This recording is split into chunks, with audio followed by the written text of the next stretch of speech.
He's got all the lettuce from his McChicken all over I himself. almost lost my fucking McChicken out the window.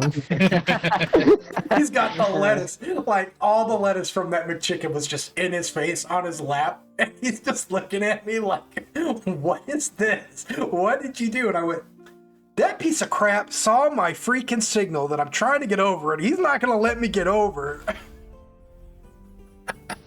He said, "Fuck you, what you going through?" Yeah. I don't really give a fuck. I was dead sober when I did that.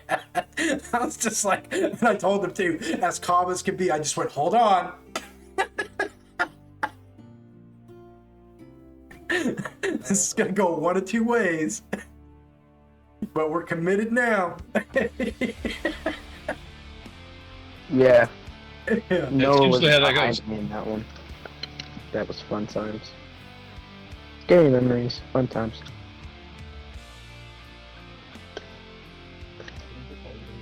Alright, y'all ready to get started? Yep. It's getting kind of late. I don't want it to get too late, so let's just go ahead and do it. Yeah, it's already 9:18. Jeez. Yeah. So this is gonna be kind of a shorter session, but we'll get where we're getting. We'll do what we do. All right. So, welcome everybody to Adventures in Loxos. No, I'm just kidding. Hey, it's your boy, Skinny Penis. What up? This is Little Penis caught in the toaster. Okay, so I'm Lord Pog. Welcome to Adventures in Loxos. Today's episode.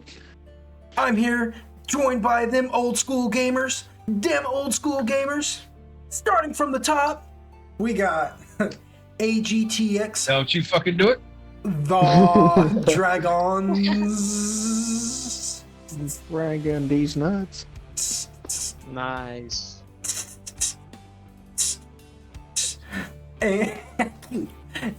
And he will be playing Yukhnevich, the Slayer / Dragon Shaman. The resident Yes, ladies and tank. gentlemen. He needs help. He needs help. We all know. We've yet to find a cure. I'm hyped, boys. We haven't played this in a There minute. is no cure for autism. I'm No, even autistic people are like, no, he's not Yeah. one of us. even even autistic people look at me like, no, there's something wrong with him. Yeah. I don't know, we might have to cut that too. Okay, so One of these does not belong here. one of these things is not the other. Yeah, so he would be playing Yukhnevich, the resident tank and bad boy of the group. Yes, sir. Fuck boy is the better word. Underneath him, we got another of them old school gamers, Kassid69. Say hello, Kassid. Okay, that'll do. Nice. Okay. That's funny. And she'll be playing Agargus, the Mycadin Pion Mender, the support of the group. I'm not supporting anybody anymore. I'm not doing anything. Oh, Hey, look, we're not the ones that fucking cut Look, you off. I'm not the okay? DM here, okay? We're not the douche pickle, okay? yeah. One rotten apple. I like how that Yeah. quickly turned into like, whoa, hey. Whoa. Calm down. Yeah, that's the Stick thing. to yourself. Everybody thought it was funny until they lost their support and buffs, and then all of a sudden it's like, Oh, I wasn't gonna go that far. I'm just saying. We didn't all speak. We thought it was funny, but even some of us were like, all right, okay, that was a little much, but that was humorous. Suddenly, I'm Victor Frankenstein, and I'm looking at all the torches and pitchforks at my front door. I wouldn't go that far. Look. I could go both ways. You want me to ask it which side? Which side of my pickings? But it's the Dude, point. this is a family show. We don't need to know how many ways you go, all right? So, Oh. no, I'm kidding. You my friend. Aw. Boys for life. Motherfucker, you know you gay before I am. Shut the fuck up. Hey man, $20 is $20. Yeah, I no matter where it came from. So that's You Kassid. suck my dick. That's Kassid. Underneath that, we got Icy Hot _2305. Icy Hot. Ice cream. And he will be playing Zoltan Heisenberg. What is it? Deep Druid. Yeah, that's what we call them. Deep Druids. Yes. Which, if you How don't... deep? dun dun shh. So... Yeah, in case you don't know what a Deep Druid is, well, it's somebody who comes from underground instead of a forest, but they still practice nature. You know? That's pretty much it. He's a half drow. And, you know, fairly heroic when he wants to be, actually. It's kind of funny. Then we have Ness, who will be playing Android, the paladin / bard / saint of Corlon the Rethian. And he's the mouthpiece of the group. He's the chatty Cathy. He's the self-proclaimed main character. Truly. More than once self-proclaimed. Yeah, Yes. like every chance he gets, he'll let you know. Yes. The main character has arrived. Until it's time to punch something, and then he's like, "Ow! Don't hit me!" Well, Yes. Exactly. He's like, do I was just something playing. about this. I was just Just playing. got punched. Yeah. Why is this not dead yet? Yes. It's the sequel. It's the sequel. You're the main character now. Go do it. All right. Then we have Unit 620, and he will be playing Elsa Blackwell, the 12-year-old girl who is a feral child, and she is not the sum of her parts. She was raised. Hello, it's a girl. Wow. Whoa. Easy, Valley Girl. Yeah. That sounds even younger than me. Yeah, that was wild. Yeah, That was is like. that's 5 to 10. Run. I didn't do it. For the record, I didn't do it. Yes, but the thing about It's Elsa probably the most was surprising she part. was raised by wargs, and there's a bit of mythology about her in her little homeland, where they call her the warg goddess. And yeah, she can also kind of like shapeshift into a hybrid warg / human sort of amalgamation. And then She bad bitch. you can't kill me. And I'm Pog, your humble DM. Yeah, we don't care. Yeah, humble my ass. We only care about who Android is. Nah, don't get your hopes up. Guests of Lord Pog Gaming and Adventures of Loxos. I am your humble servant. We welcome you that's to up. this session. Oh, welcome to the most dysfunctional game of D&D you'll ever listen to in your childhood life. This is May our what you efforts signed up for. May our efforts please you. So, as a quick What's this recap, 45-minute opening? Continue. Exactly. just as a quick recap, you guys met what is known as the Bunzai. They are a race of the Pengshun continent. They are pretty much just like humanoid rabbit people. And the Great Hare, their shaman, their leader, kind of explained how the politics work there. And basically that's pretty much it. Elsa defeated Ek inside Ekbalam, one of the a former companion of the group. She Yeah, defeated fuck that them in the she defeated him in the ethereal plane, and in return she gained his shadow, Biggs, who now is her shadow. And there's Paisano. Paisano! And there seems to be like some kind of strange like occurrences happening with him the longer he stays her shadow. Like it's almost like he's shifting or something, but you know, what will happen next? Who knows? Okay, anyways, so Who's that Pokemon? Pikachu! Victory! So, yeah, so after you guys did that, you guys ended up talking with the Great Hare for a while, and he explained to you guys that you guys are actually in the continent. You guys are on the continent during a very special time where every 30 years a festival is held called the Honor of Jingzhou. And it's basically a competition. And he started explaining to you guys that there's this group known as the Dragoon. And they worship these dragons, the dragon below.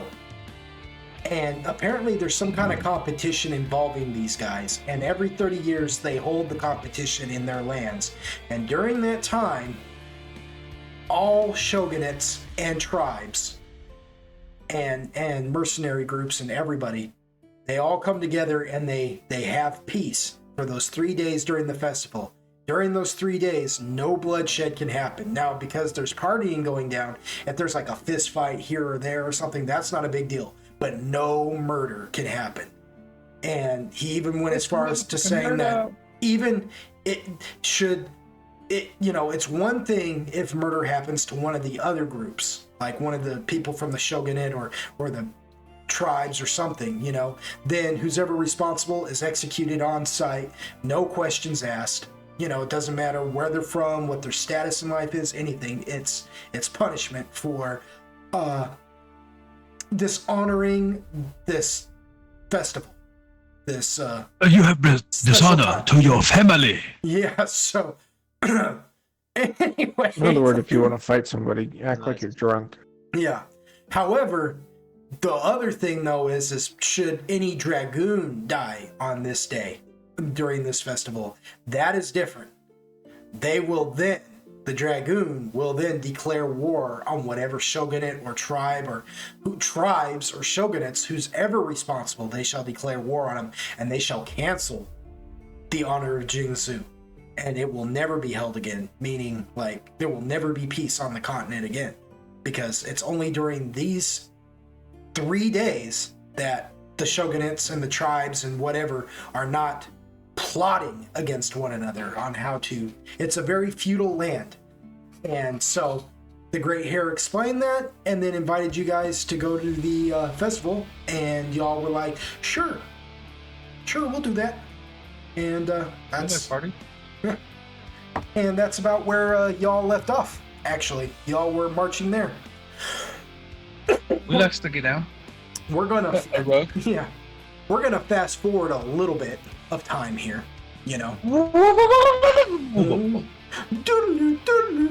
like Wayne's World. We're gonna fast forward time a little bit and take you a few days into the future. A few days have passed. You've been traveling with the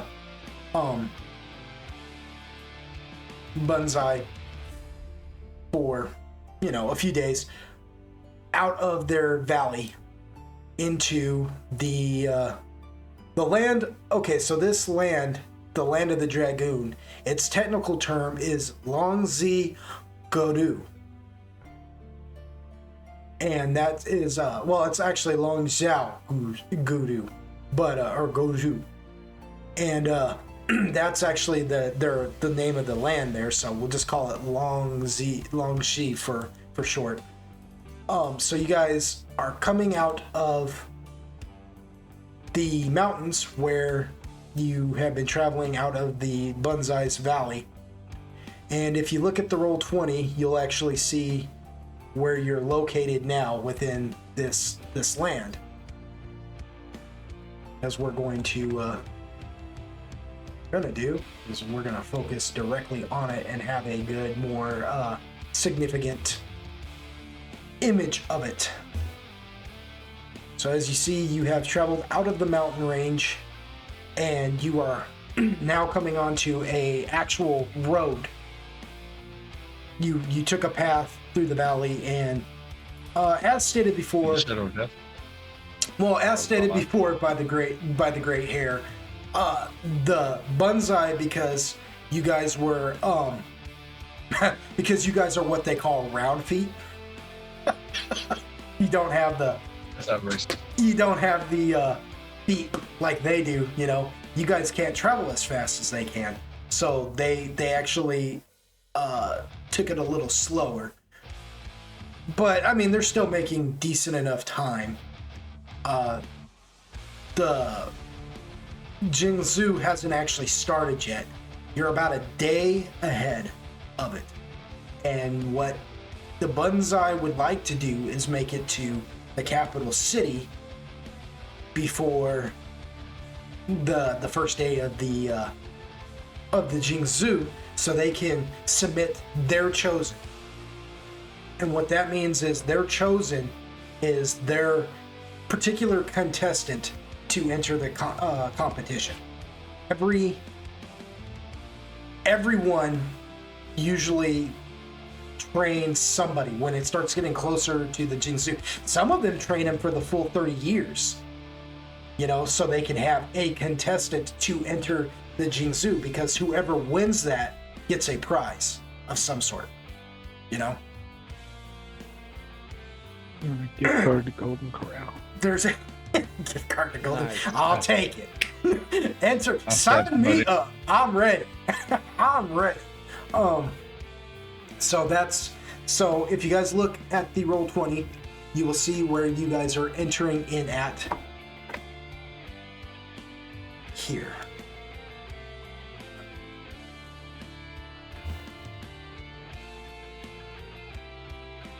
Okay, you gonna ping it or what? Do it. Shift and click, right? That's it. That's what it It's is. just long click. Yeah. All right. Yeah. If you hit shift, it'll shift everybody's screen to what you're pinging, though. It's usually how that works. I think is how that one. You know what? I don't know. I don't care. So, yeah, I don't care. Enough talk. Let's fight. So, Let's fight. you guys are coming up out of this valley, and naturally, you're not inconspicuous at all. You know, you're an entire routine of Banzai with some very funny looking foreigners. You guys stand out like a lone tree in a field. Nice. You know, like there's no mistaking that you don't belong there. You know? To be sure.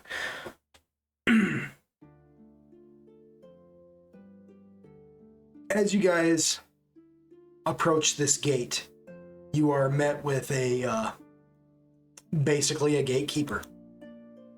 And it's not really so much a gate as it is just an archway.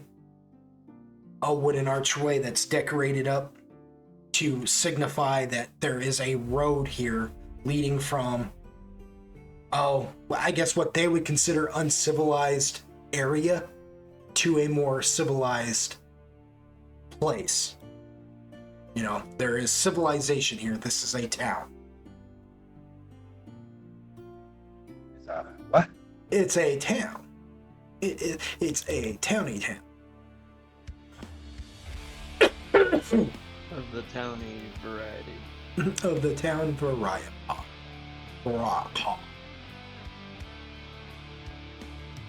You are met by what looks like a dragon without wings. Now, let's go back in time a little bit to when you guys were in the Beastlands and Yukwil first received the spirit of Fenrir. And if you guys remember, that's when Mindoc left the group as well. Chose to go with what was called the Elemental Eye. Who you later on found out. Like I said, oh, right. Yeah. Remember who you later on found out was Thurisdan when Mindoc betrayed the party. It was like, you can't defeat Thurisdan, you know? Just give in. Fucking douche. So, at that time, when Yukwil received the Spirit of the Dragon, you guys saw a similar group of people like this guy. But the thing is that these guys looked beefier. The ones in the Beastlands looked beefier, and they called themselves Dragonborn. And each one of the Dragonborn kind of represented a color of whatever the chromatic dragon they worshipped. This guy is no different, only he's a different color than anything you've seen. He's not red, he's not blue, he's not green, he's not black. He doesn't match the legends, the myths you've heard about dragons. This guy is more of like a brownish gold, like a brownish yellow, if you will. And none of your research, nothing that you know about dragons, because again, dragons are kind of an extinct thing, you know, like they don't exist in the material plane on Loxos, you know, for reasons beyond your knowing. All you know, all anybody really knows about dragons is that at one point in time they screwed up and they paid a price, and that's it. And since then, they've never been seen in the material plane again. These guys look like those Dragonborn, or this gentleman looks like one of those Dragonborn, only he's thinner. He's like slightly smaller too. Like the Dragonborn were like as big as Yukhnevich, if not slightly bigger, you know, because they're Dragonborn. They're basically just humanoid miniature dragons without wings. These guys look something more akin to a salamander or something. You know what I mean? Like they're draconic, but they're just slimmer. They're not tall. They're not, you know, at least this particular gentleman is not. And he comes walking up to you guys. He's wearing like a greenish white robe. He's got what looks like a sword in his hand, like a large, flat-looking blade that's edged on both sides. He looks like his job is to guard this gate. And as you guys approach, he instantly stops you all and starts speaking. Now, the interesting thing is I don't think any of you know Draconic, except maybe Yukhnevich. And I think Yukhnevich knows. Well, yeah, I know he knows Draconic, but does anybody else know Draconic? No, but I'm casting tongues. You're like, no, not doing it. All right, so. I mean, I like, if I've been talking to the Bunzai, then I've been actively casting tongue. Right. So. Yeah, trying to keep it. Yeah, no, I get you. But yeah, you catch it instantly that he's speaking Draconic, and it's perfect Draconic. That's the funny thing. Like, it's almost like... It's like this motherfucker grew up in the motherland. It's like Spanish in Spain. You know what I mean? Like, you know, like the Draconic, you know, is kind of like Tex-Mex. You know what I mean? I would have went Mexican, but you know, fuck you. As a Mexican growing up in Texas, it's like Tex-Mex, you know. While this particular Dragonborn seems to be speaking, you know,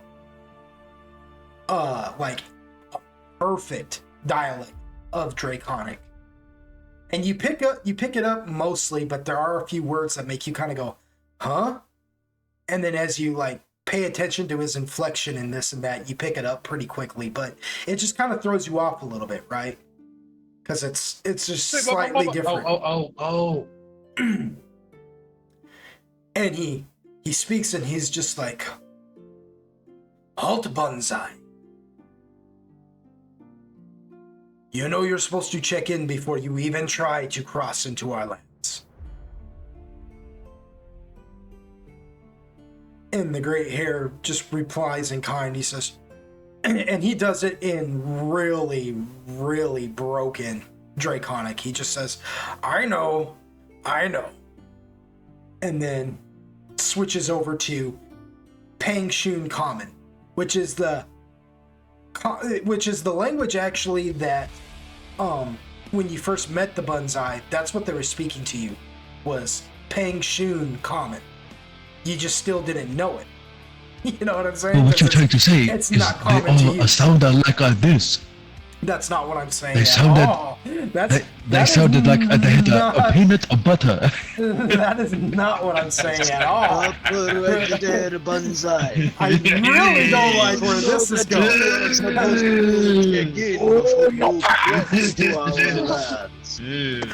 But he does. Okay, I'm gonna leave. Oh, Oh But no, he does- you got to do the second version, the really fast all the time. You know what I mean? And No. what we keep you here for? Damn it, man! Do I look like? yes. Do I look like?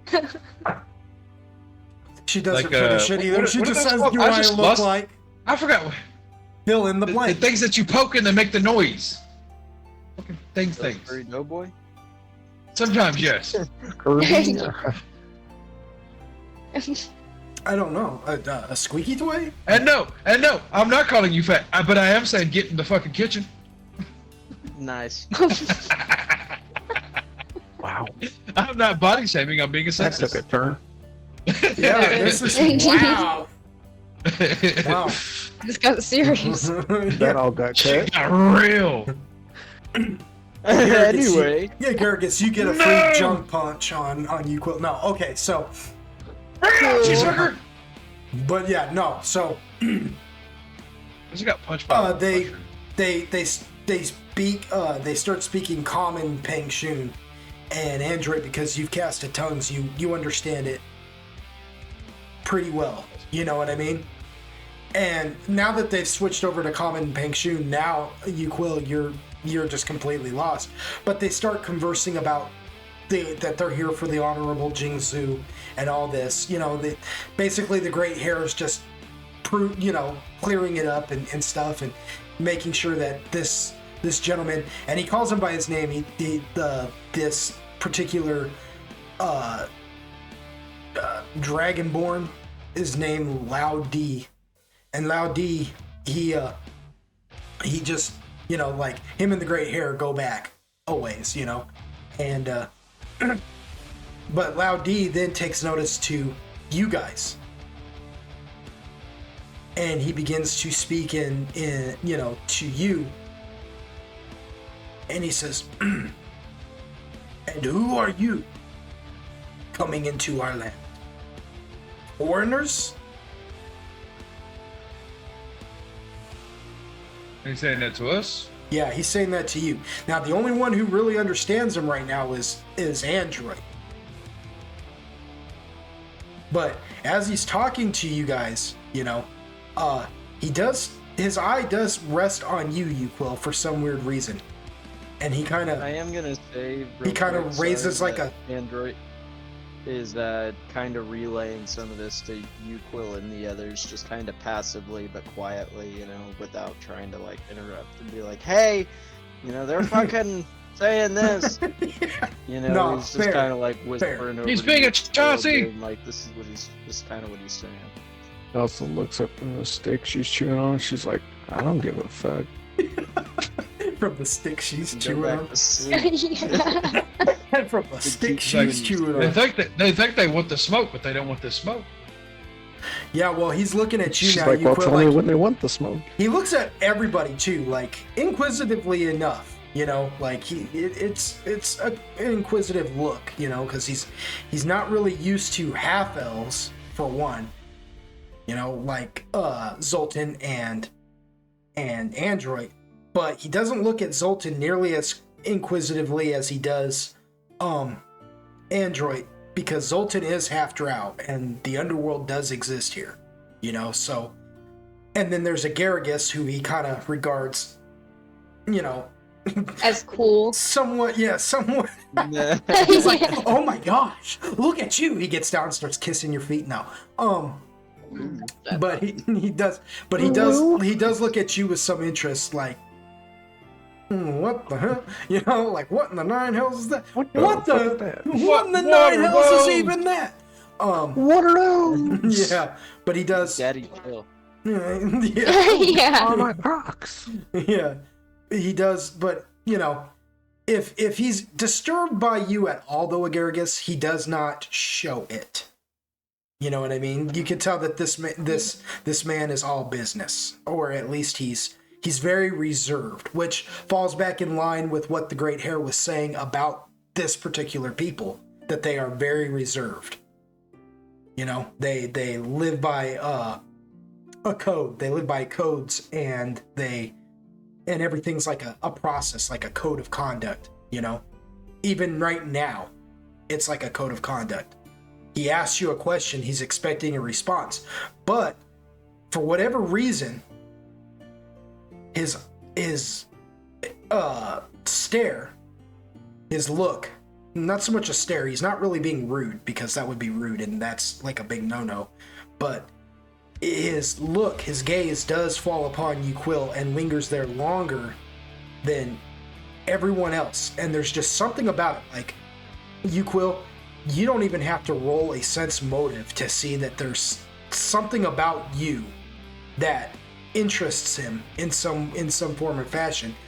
And to know more, you would have to roll a sense motive, but you know there's something there because you watch him raise like a single eyebrow. But before it can get rude, like I said, he releases the gaze and goes back to looking amongst the group like who is going to answer his question.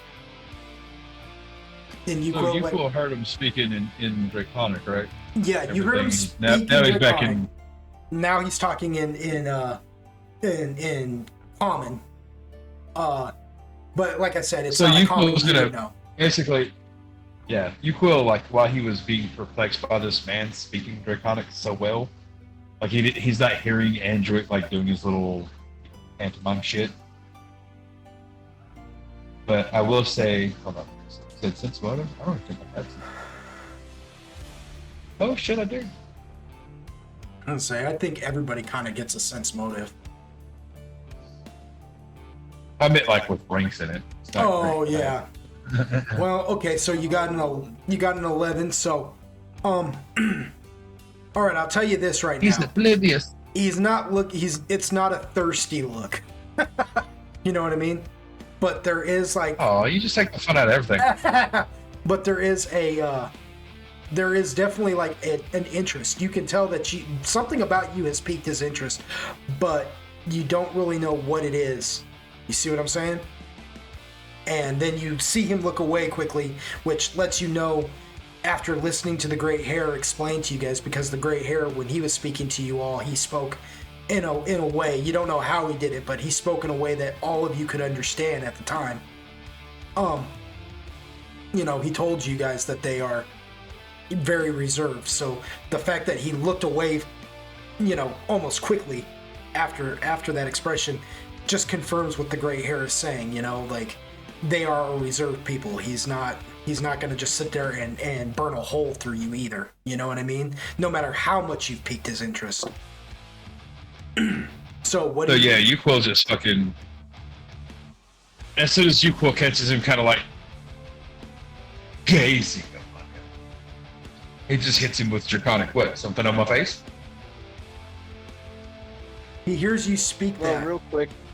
Yeah. Can you repeat the question? Oh yeah. The question was just like, again? who are you and where do you come from? Or you are foreigners, clearly.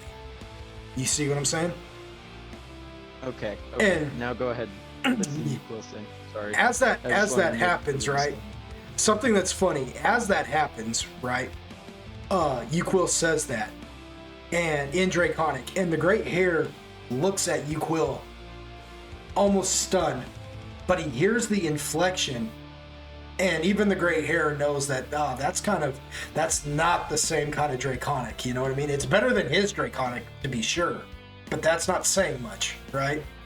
And he kind of shifts over to the side a little bit, maybe slightly nervously, but he's just kind of letting you take the floor. And as he moves, Elsa, who has been kind of sitting there chewing on a stick, just kind of out of the way. Loud D did not notice her at first. And he looks at you for a minute, Yukhnevich, but then he notices Elsa, and he just sees this little feral child just sitting there chewing on a stick. And he goes to like say something to you. He's like, oh, he's like, you speak my, and then he just stops and looks at Elsa one more time. Oh. Like he's like, yeah. It's not so much but he's just like, speak my language. no, he's more like It's not so much Look at it with the rank. It's more like I got that, you speak our motherfucker. language. Yeah, but like he goes to say it, but then he like stops and looks at Elsa, just kind of like, you know, like he has to take like a double take because like it's dawning on him that this is a little girl, like a human little girl with blonde hair and blue eyes, and that is like. They have humans here in Pangshun, but you are not going to find a blonde-haired, blue-eyed child anywhere. You know? And he's just like... And especially when chewing on a stick. Yeah, and as feral as she is. So he's just like, you speak... And then takes one more look at her and then goes... And then just kind of realizes he's being rude, and he's like, you speak the language of ancestors. He goes... You try. You try. He says, very curious. Pulls the rock top out. Like he sees you do that, like look at him like, what do you mean by that? And he like quickly like bows his head like real quick, and he goes, I mean no offense to you. I mean no offense to you. He goes, I knew there was something about you, and I cannot place my finger on it. But I would be honored if before you leave and for the capital city, you stay and speak with our wise woman.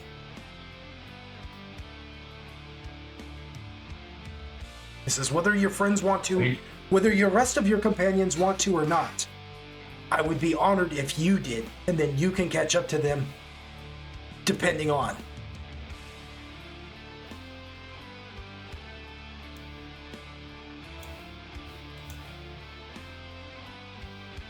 If it please you. I guess. Now he's completely forgotten about his question. Like he's now you can visibly see that he's sort of flabbergasted. Like he's trying real hard to hide it, but he was not expecting to meet you could just tell that he wasn't expecting to meet a foreigner who speaks his language. You know what I mean? So he says, thank you. You honor me. He says, shall your friends accompany us, or shall they move ahead? Well, he's like, are you going or not?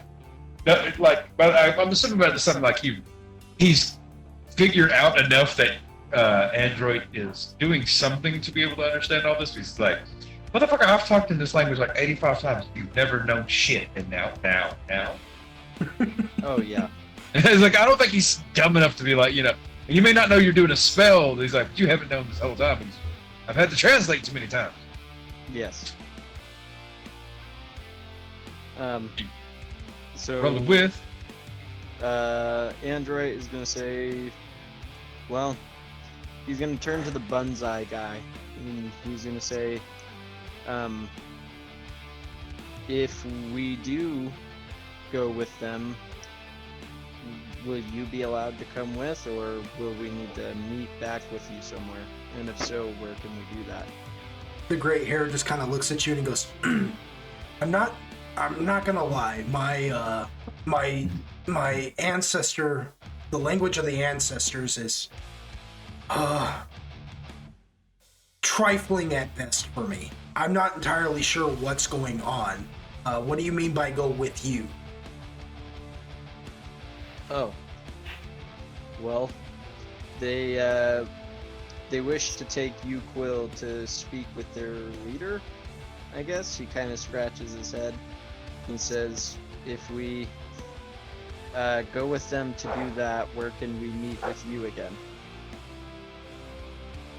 He kind of looks confused and he goes, leader? Because we're already going to the capital city. Why would they want to take you? I may be misunderstanding something about their culture. He kind of shrugs. He said something about a woman or great mother. Is The that wise woman?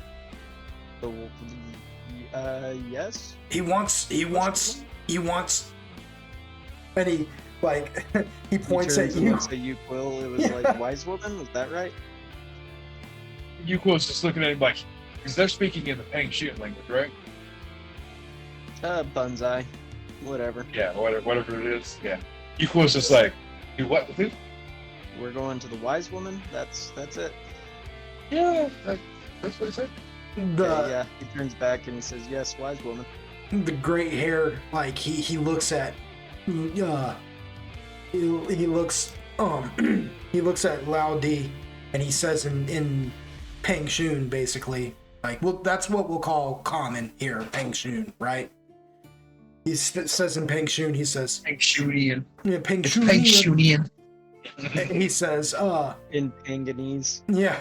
Yeah, He says- Panganese. I like that one better. Panganese. We're going with that. He says, yeah, fair enough, Panganese. He says to him in Panganese, he says, the wise woman? And Lao Di says, yes. And he goes, this guy? And he points his stick at him, almost like amazed. And he goes, yes. And he looks at you, Android, and he says, well,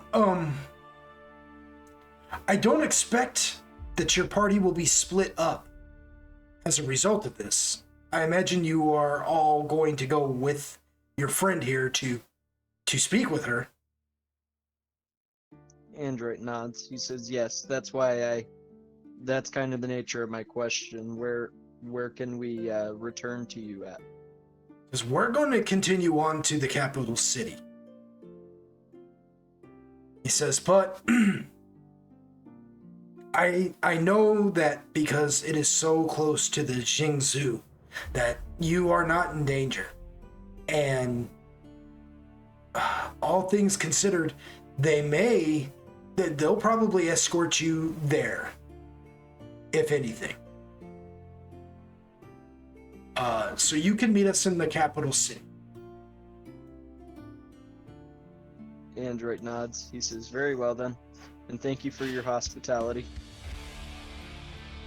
He says, you're quite welcome, and thank you for being such good listeners.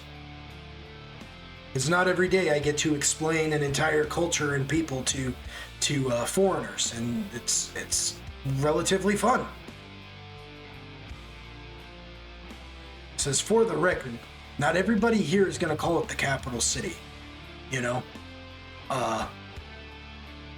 You might make sure whoever you're talking to, depending on how they are, you can either get away with calling it the capital city if they're a little bit more relaxed, but if they're more, and he kind of motions towards Laudi, says if that's the case, the capital city's name is Yongshishun.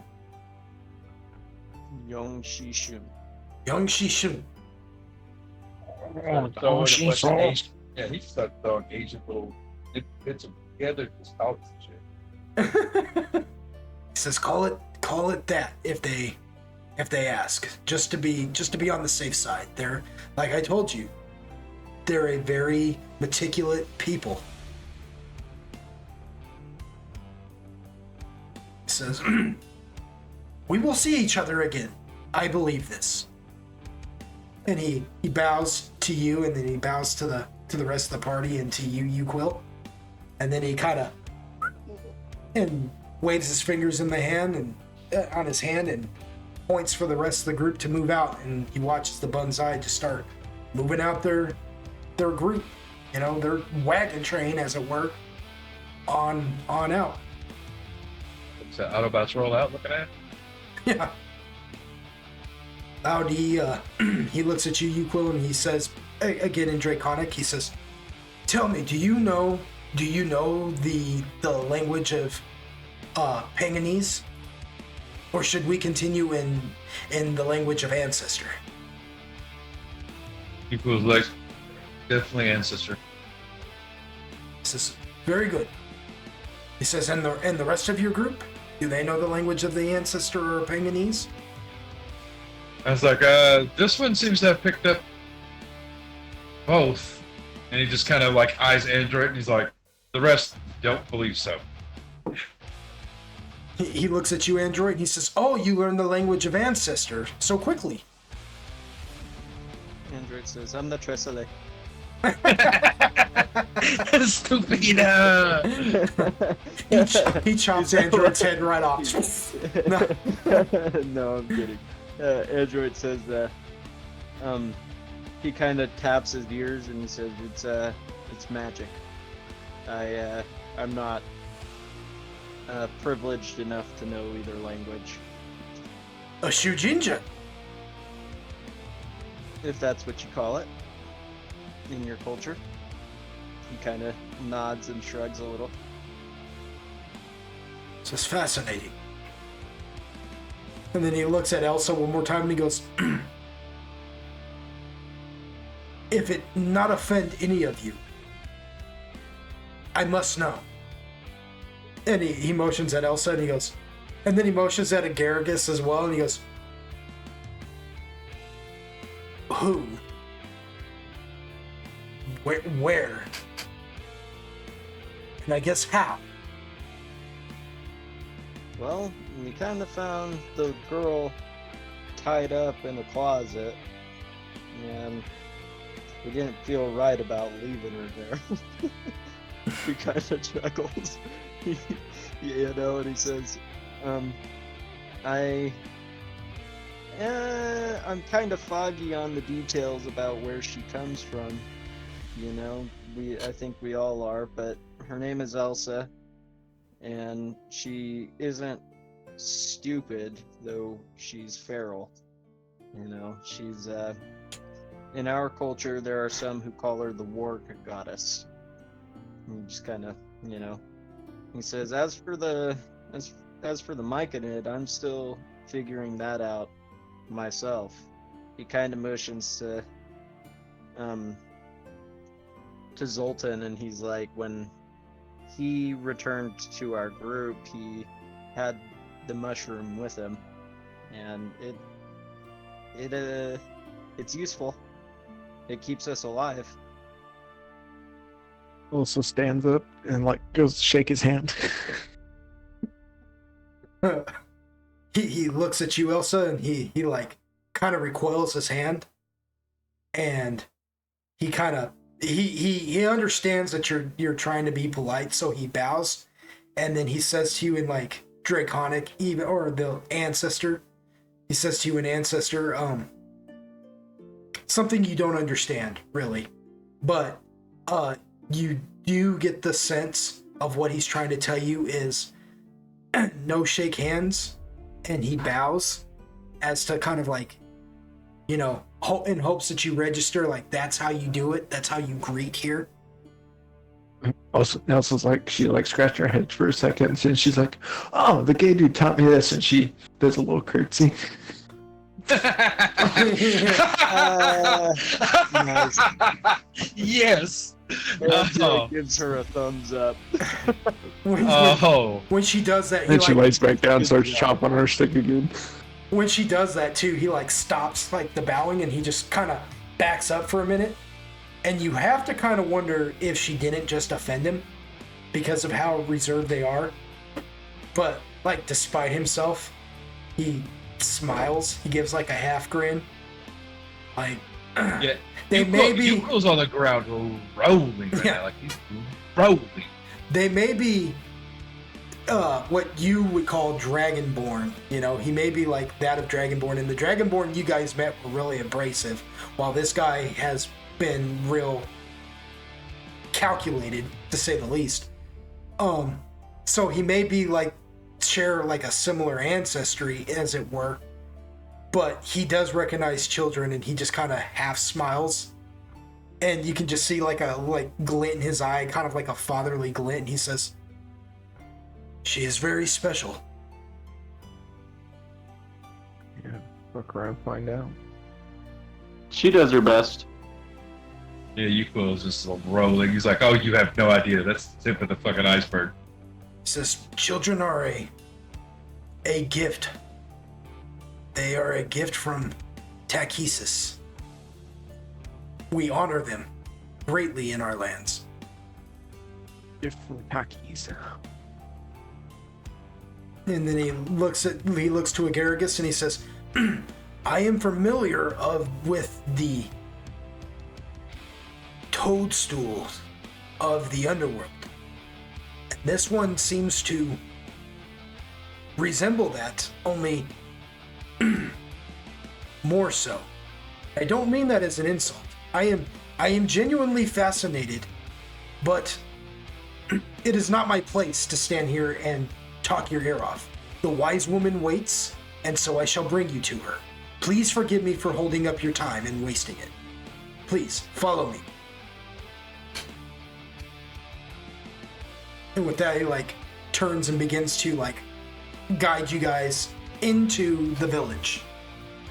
Right? Vámonos, muchachos. He brings you. Also reaches over and puts a stick in Android's bag holding. While walking through the village, you guys see that it is a relatively small village, and there are more of these dragon kind there.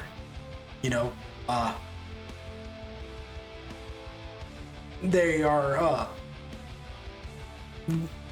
and they're like I said, they completely defy what you guys had previously believed about, dragons in general. Not a single one of them just wholeheartedly match what is known to be the chromatic dragon. Some are almost like an emerald green with black, even their scales aren't hard like armor as you know it. It's more instead of heavy plating, it's more like a scale mail, almost like flesh. It's almost fleshy. Some of them are, like I said, a jade or emerald green with black, and some are red like you're used to, but they have a more grayish pigment in areas as well. Some of them are bluish. Not the dark chromatic blue either. They're almost like a crystal blue, and their scales are the most rare looking of all of them, because their scales even look like they're almost crystallized as well. And you see people out there working, doing their due diligence, while you watch little children run around and play and whatnot. And as you guys pass by, you get looks. Some are out of concern, some are out of curiosity, but just as quickly as they look, they realize Lao D is leading you all, so they know their place and they look away so as not to be, inconsiderate. They don't want to stare and be like, look at these freaks. You know what I mean? All except for the children. One child even kicks his ball over and it gets in your guys' pathway, and he runs over to picks it up. And when he does, he's about Elsa's age. And as he's looking at you all, he's just standing there with his ball in his hand, his jaws dropped open, and he's just staring at all of you, just, looking at all of you what are these? And as he's doing that, quickly his mother comes running over. They're one of the more crimson red with the grayish black, the charcoal coloring. She runs over to him and just quickly grabs him and spanks him on his butt, just whack, whack, whack, and says something to him, that of course you, Quill, and Android catch. She's just like, you dishonor your father's face, go. She's like, with that look. It's And then nice. she looks at you all, and she looks at the rest of you and bows politely and says, esteemed. And then, goes back about her business. And you all catch up with Lao D. The whole thing causes Lao D to stop and watch the thing happen, and then when it's all said and done, he bows at you all in hopes that none of you are offended.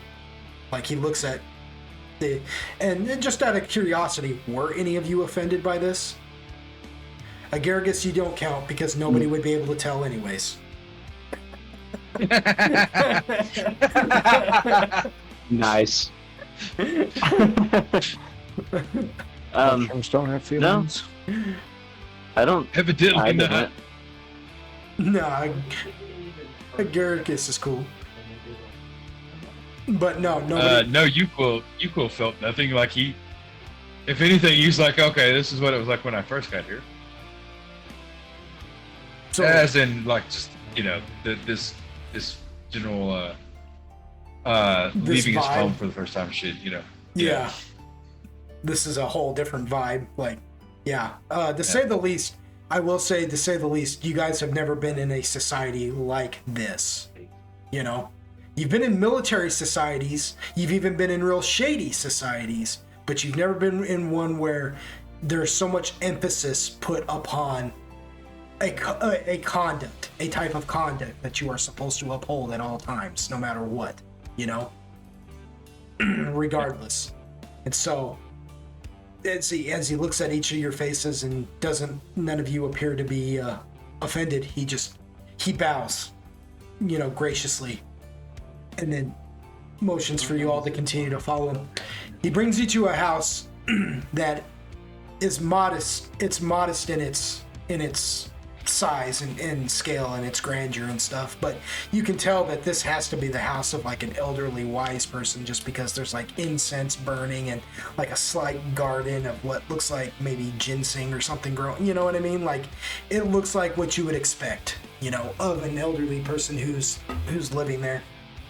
And Laudi turns around and motions for you all to stop, and then he says, honor me by waiting here.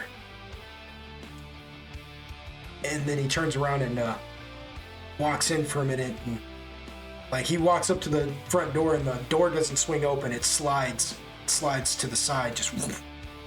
Then he enters and closes it behind him. And unless you roll a listen, any of you care to roll a listen right now, you do not hear what they are what is being said in there. All right. Bet.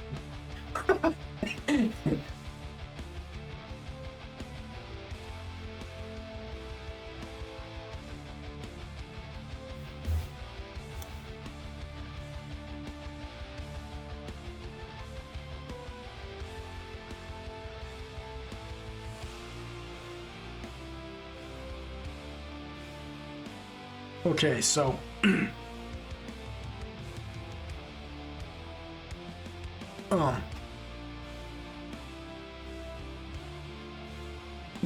you strain a little bit, and you pick up that they're talking, but they are purposefully talking in low tones. Right. You're not really catching what they're saying though. You just know that they're talking, but there is a type of well, at first it sounds like a concern coming from Laudi. You're not sure what he says, but you can pick up on there's like a concern in his voice. Like his inflection. Yeah. And then the elderly woman who replies to him, her inflection is kind of just matter of fact. Neither surprised, nor angry, nor sad, nor happy, any of it. It's just flat. You see what I'm saying? And whatever statement she just made, it's just matters of fact, like da-da-da-da-da. No emotion. This is the way it is. Yeah. And then you hear Laudi speak, and he kind of raises his voice, and you hear him catch one word from him, how? But it's like surprised. He's almost like surprised, and you catch that one word, how? How? And then he like catches himself and bow, and then you hear him kind of like, you don't hear the bowing, but you can almost picture it in your head, because like his tone sounds real apologetic now, almost like, how dare I raise my voice when we are purposely speaking low? You know what I mean? And you hear the woman one more time kind of just say something, that sounds just sort of reassuring. You know what I mean? And you can just kind of infer that whatever happened just now, he said something to her. She replied just bluntly, and it surprised him just enough that he raised his voice and then apologized about it. And her response is just like reassuring, like, it's fine. You know what I mean? And then she just kind of gave him a command. And when that's all said and done, he comes to the door and opens it, slides it open, and he says, only... He points at you, Quill, and he says, only you may enter. He says, because you are strangers to this land, I don't expect... You don't have to honor us with, with our request. If you do not feel comfortable entering by yourself, I don't expect you to. I must not know you, Quill. However, here in Longji, I promise you this. If I give you my word that there will be no harm to you, and that we mean you no harm, then you can understand that we mean you no harm.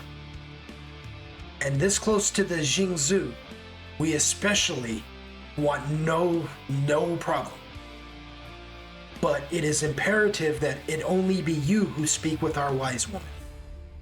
This does not concern the others, and I respectfully say that. It is not meant to be insulting. And he motions to you, Android, because he knows you can understand him. Right. He says, but you would honor us you honor the wise woman with your presence, and you would honor me by waiting patiently. Or you can say no. There will be no hard feelings. You may go on your way.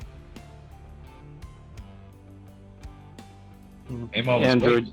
Yeah, Android's like, well, you could go ahead, you Quill, just don't lose your armor.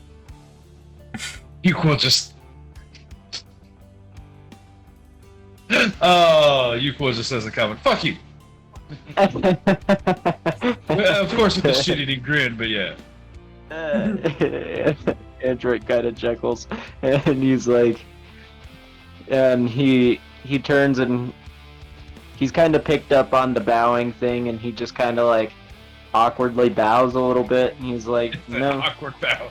yeah, like no disrespect, like if we mean no harm either. As long as you Quill's comfortable entering alone, then we shall wait out here. There is a stoic You Quill is always coming. There is a stoic expression of pride on his face when he sees you bow, as awkward as it is. The fact that you tried to, the fact that you're trying to pick up on their culture, Like he's not just beaming, you know what I mean? Because that would be a no-no. But so he It's remains just kind stoic. of like a thank you. Yeah, but there is a stoicism to him, but you can see there is a slight smile on his face as he watches you do that, and he bows to you and he says, you honor me. And then he motions for you Quill. Oh, fucking honoring going on. Yeah. And then he motions for you Quill to enter. And when he does that too, he waves his arm out wide, and holds it outstretched towards the door, and he bows his head.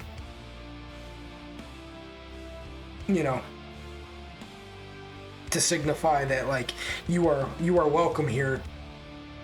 Yeah. You don't really understand why it's like that, the way he's doing it, but it's almost like a practiced pose. You know what I mean? Yeah. This isn't just some grand gesture like you would have seen from Lord Thorin. You know what I mean? The drow, how he would do grand gestures like that and bow and whatever, you know what I mean? It's all showy, This isn't showy. This is actually a practiced gesture. This is how he's supposed to do this. You know what I mean? Eyes to the ground and all. as he motions for you to enter. So what do you do? Go in. Alrighty. That's the spirit. And that's where we'll end tonight's session, y'all. Good night, everyone. Ow! No, we're going to go a little bit later than that. We got a late start, so we're going to go a little bit later than normal, but it just may not be as long of a session as we normally do. But, I mean, 8 let's hours. not worry about that. You enter, and you see a female, what you know to be a dragonborn, you know. She's sitting there, she's elderly. She's got, what looks like horns coming off of her head that jut out to either side, and from those, she's got, like, decorative, like, what you would call earrings, like trinkets, almost baubles, hanging from there. And she sits, like, in a, crisscrossed leg sitting position, you know, and she's sitting there, and she's the same color as Lao D. Like, this is the kind of pigmentation she has, the kind of dragon kind that she is, you know. It's that, like, goldish brown, like, yellow, you know, that still kind of throws you off. Like, what are they? Like, they're not chromatic, you know what I mean? What are those? What are those? But yeah, she's elderly, and she just sits there, and she looks to you, and as you enter, and she gives you a slight nod of the head. She says, "Lao Di says that you speak the language of the ancestors." Yep. And then she kind of looks at you, kind of perplexed, and then looks at the door that's still hanging open, and then kind of looks at you again, and then looks at the door that's still open, and then looks at you again. And you see Elsa look around the corner like,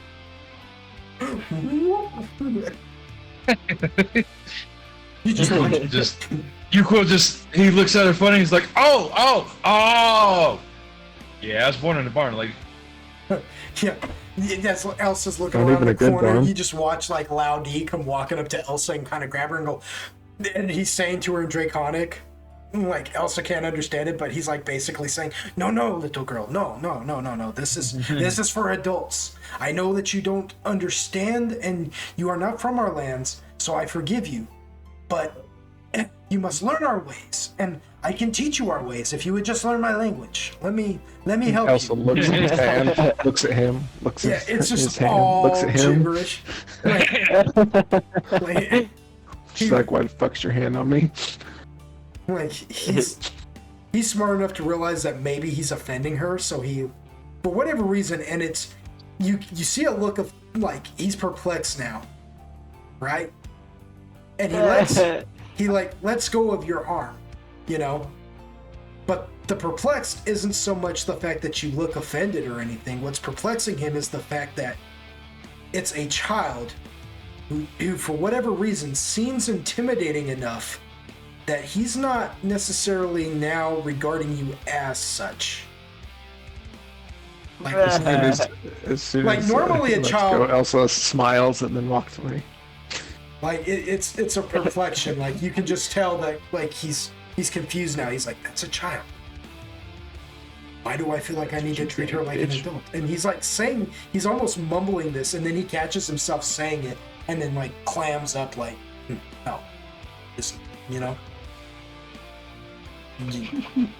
Don't. Android kind of bows to him and he's like, Elsa, don't get spanked by Loudy. Like, get away from the door. Elsa just laughs. She's like, "You like that, motherfucker? You're right." He's like watching you guys have this conversation, and he doesn't understand a thing you're saying. He's just kind of like, he watches Elsa kind of laugh in his direction and point at him, and he's just like, Android apologizes to him and he says, I'll keep her over here. I'm sorry. it is fine. It is fine. It is not my place to consider the perplexities of young ones from other foreign lands in the first place. I'll be He also honest, goes and sits down somewhere and starts playing patty cake with her shadow. Biggs is just like, yeah, Nice. like the hands are like, bah, bah, bah. Yeah, loud. They're He's like, actually making a sound. Way to go, Paisano. yeah, you just hear him too. He's like, patty cake, patty cake, patty cake, patty cake. He doesn't know the rest of the song. Patty cake, patty cake, patty cake. Like somewhere out there. I don't imagine either one of them know the rest of the song. Well, somewhere Yeah, out there. right. So they just sit there going, patty cake, patty cake. Yeah, somewhere out there, there's That's an the song animated for the rabbit scene. beating his head against a Patty cake, window goblins doing in a this. hole. Yeah, that's good. That's canon right there. Come up with the rest of it. Goblins in a hole. Patty cake. Slaughter them all. So, yeah, he watches that whole thing too, like with Elsa doing that and everything, and he goes to say something, and then he stops himself and he says, He's like, I don't even want to know. "It is not my place to consider the perplexities of such things. Please, in certain instances, keep her in line. Not everyone here. There are certain codes of conduct at certain times that this would not be allowed. But because you are in waiting, you are allowed to unwind. But there will come times where you're expected to be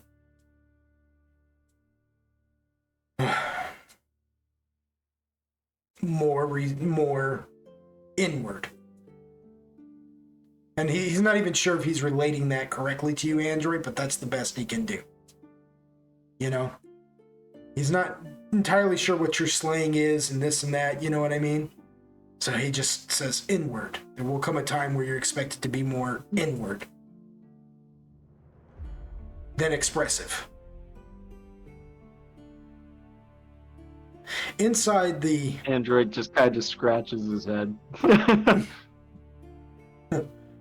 Inside the hut, Yukhnevich, after you shut the door, you're like, "Oh, sorry, lady, I was born in a barn." You know, you say that. She looks at you and she says, "Barn? What is a barn that you speak of, young man?" People was like, "Oh yeah, jokes, not y'all's cup of tea." Then okay. She says, "Oh, we make humor when there is time for humor.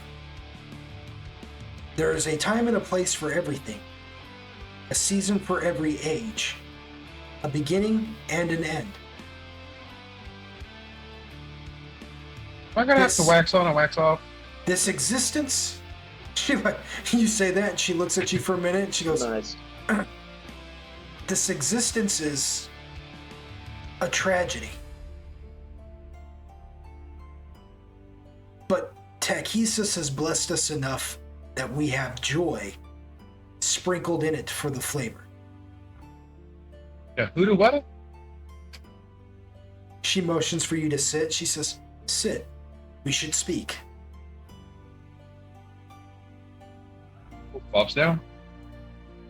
When you do that, she begins to set out she takes out this like wooden box and sets it in front of you. You know, it's got like basically what looks like a scarf or like a sash or like a doily, you know, made out of silk over it, but it's more like a runner, like a runner rug. It doesn't cover like the whole thing, it just covers the center of it, and it acts like a runner or a banner, as it were, but it's small, almost like a handkerchief, you know. And slowly she removes it first, then folds it meticulously and sets it aside. Then she runs the tops of her hands over the top of the box and then down the sides, and then turns it a complete 360 degree to where the front of it is facing you. And she opens it up, and inside you see porcelain dishes, like cups and silver, what looks to be silver spoons, and you know, and it's all engraved and it's fine and it's really beautiful. Like if you think, you know, it's meant to be beautiful. And she motions. Yukul takes back everything he said like 20 seconds ago. He's highly intimidated at this very second. Yeah. And she motions at it.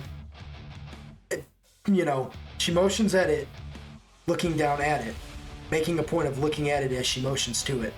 And then, like, with both her hands, almost like she's going to tell you to suck it, but she's not doing it aggressively or rudely, you know? It's just that kind of motion, you know? And then she raises those hands up and then lays them flat in front of you and cocks her head to the side, almost as if to ask, you know, good? Yeah. Sure.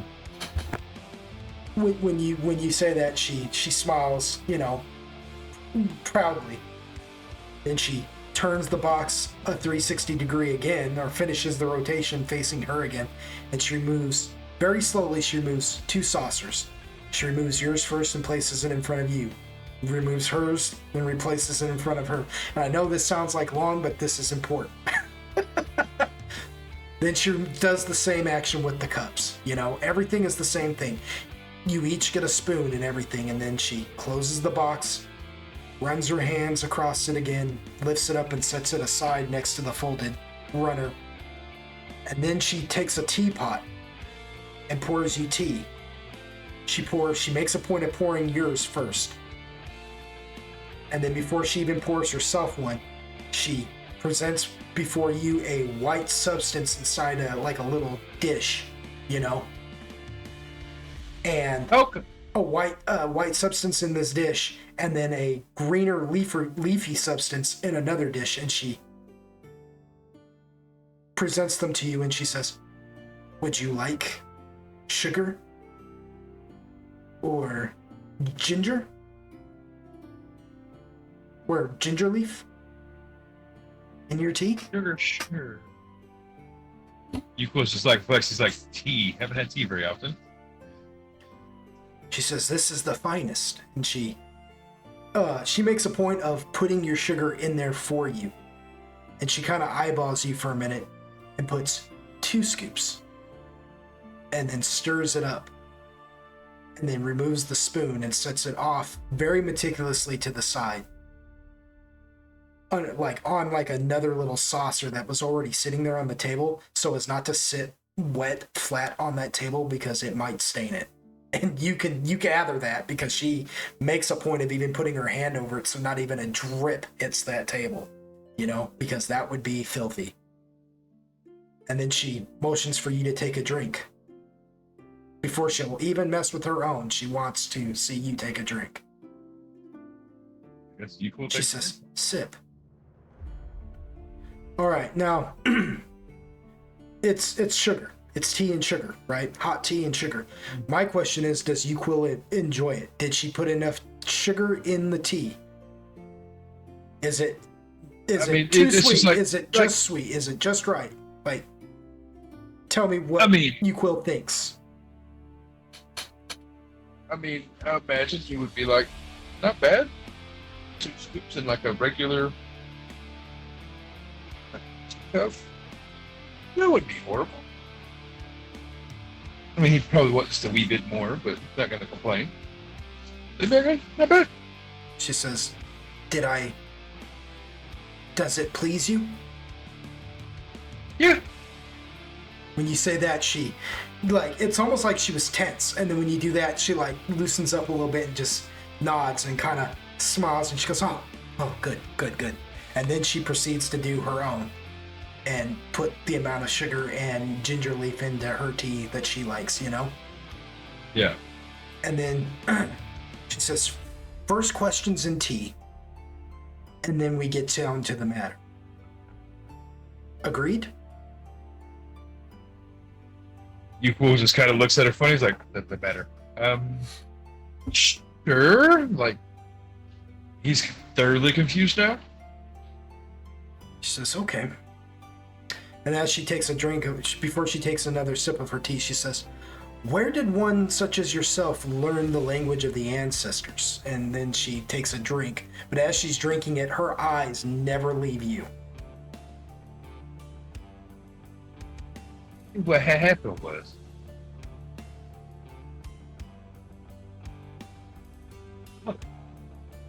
because he knew it before the thing in the with Fenrir. Yeah, he learned it from the one dragon who was acting as a guardian for the totem, the one that chose you to be Fenrir's totem. When you took on Fenrir's totem, you were filled with the language of the dragons. It was like a bonus to accepting Fenrir's to accepting the tether to Fenrir, because at that time it was just a tether. Now you've actually absorbed, you know, and that's like you've worked your way to the end of the tether and you've taken the cheese. You know what I mean? Right. But at that time it was more of a tether, so. But you were known as the totem. You're still the totem, technically. Yeah. Yuko just kind of like tells with the Cliff Notes version. It's like, you know, got this thing and gave me these abilities and I could speak Draconic. Yeah. You tell her that and she says, may I, if it please you, may I ask you a little bit more of detailed questions? She says, that's interesting, but maybe we can discern a little bit more if I'm a little bit more poignant with my line of thinking. Sure. She smiles again like, oh good. She says, this dragon, you say, that gave you the language of the ancestors, gave you something that gave you the language of the ancestors. You say he was a dragon. Yeah. What color was he? She takes another sip. If you do not remember, I will. No, I remember. Oh, okay. Well, I mean, it can only be 3. Yeah, 3. Right? No. Only 3 have fire. He was a random color. Like he wasn't a color that you're used to. That's why I was saying. Oh, okay. Never mind. I don't remember. Yeah. Yeah, I was gonna say, like, I don't want you to get it necessarily wrong just because you're like, you know, you think it might be one. You know what I'm saying? That's why I was saying it was a long time ago. I remember it just because I actually see the picture at least once every session or whatever. You know what I mean? Like, while I'm preparing for other sessions because I got to go into certain folders and blah blah blah. It's all pointless, boring stuff behind the scenes. But what I mean is because I know it was a while back, you may not necessarily remember. So that's why I was going to say you can actually roll a... what knowledge is... Do you have a knowledge of history? I think I do. Yeah. You have a knowledge of history? What is your what is your max bonus for that?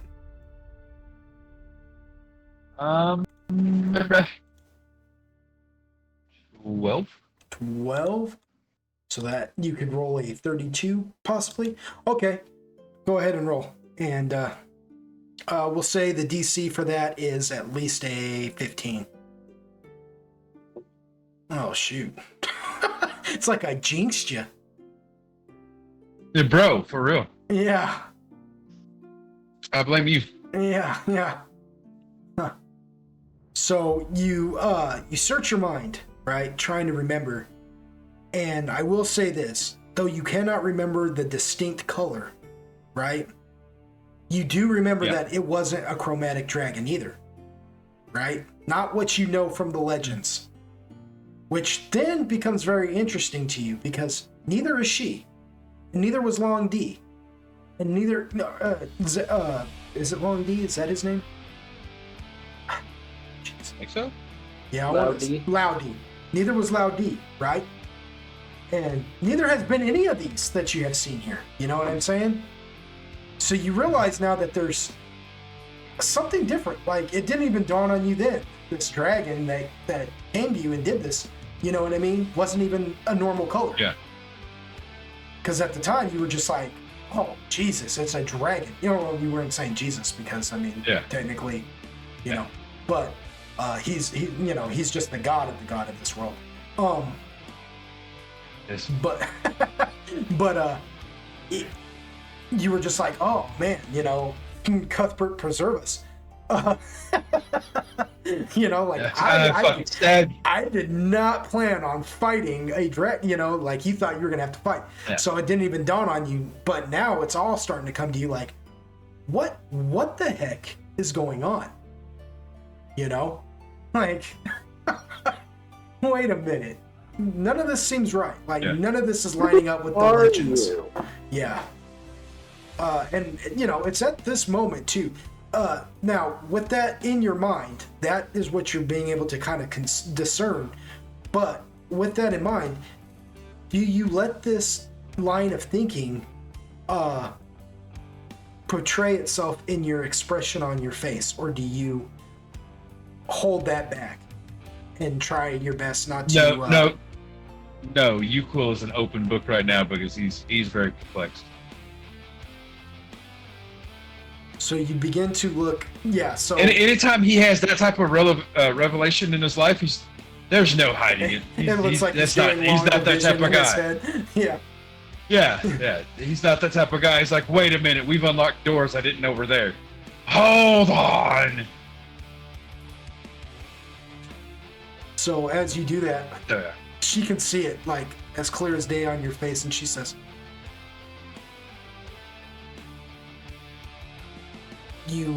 it wasn't one of the chromatic, was it?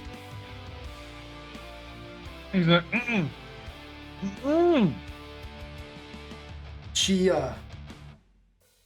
doesn't finish her tea. Like, you can tell that there's, like, just maybe a drink left, right, in her teacup. And you notice that she makes a point of not finishing the tea just yet. In fact, she gingerly places it on the plate and then wipes her hands very slowly as if she's cleaning her hands of it for a moment. And then folds her hands up into the sleeves of her robe, and she says, "You have questions. I have asked yes. I have asked mine. Now, you can ask yours. It is only right."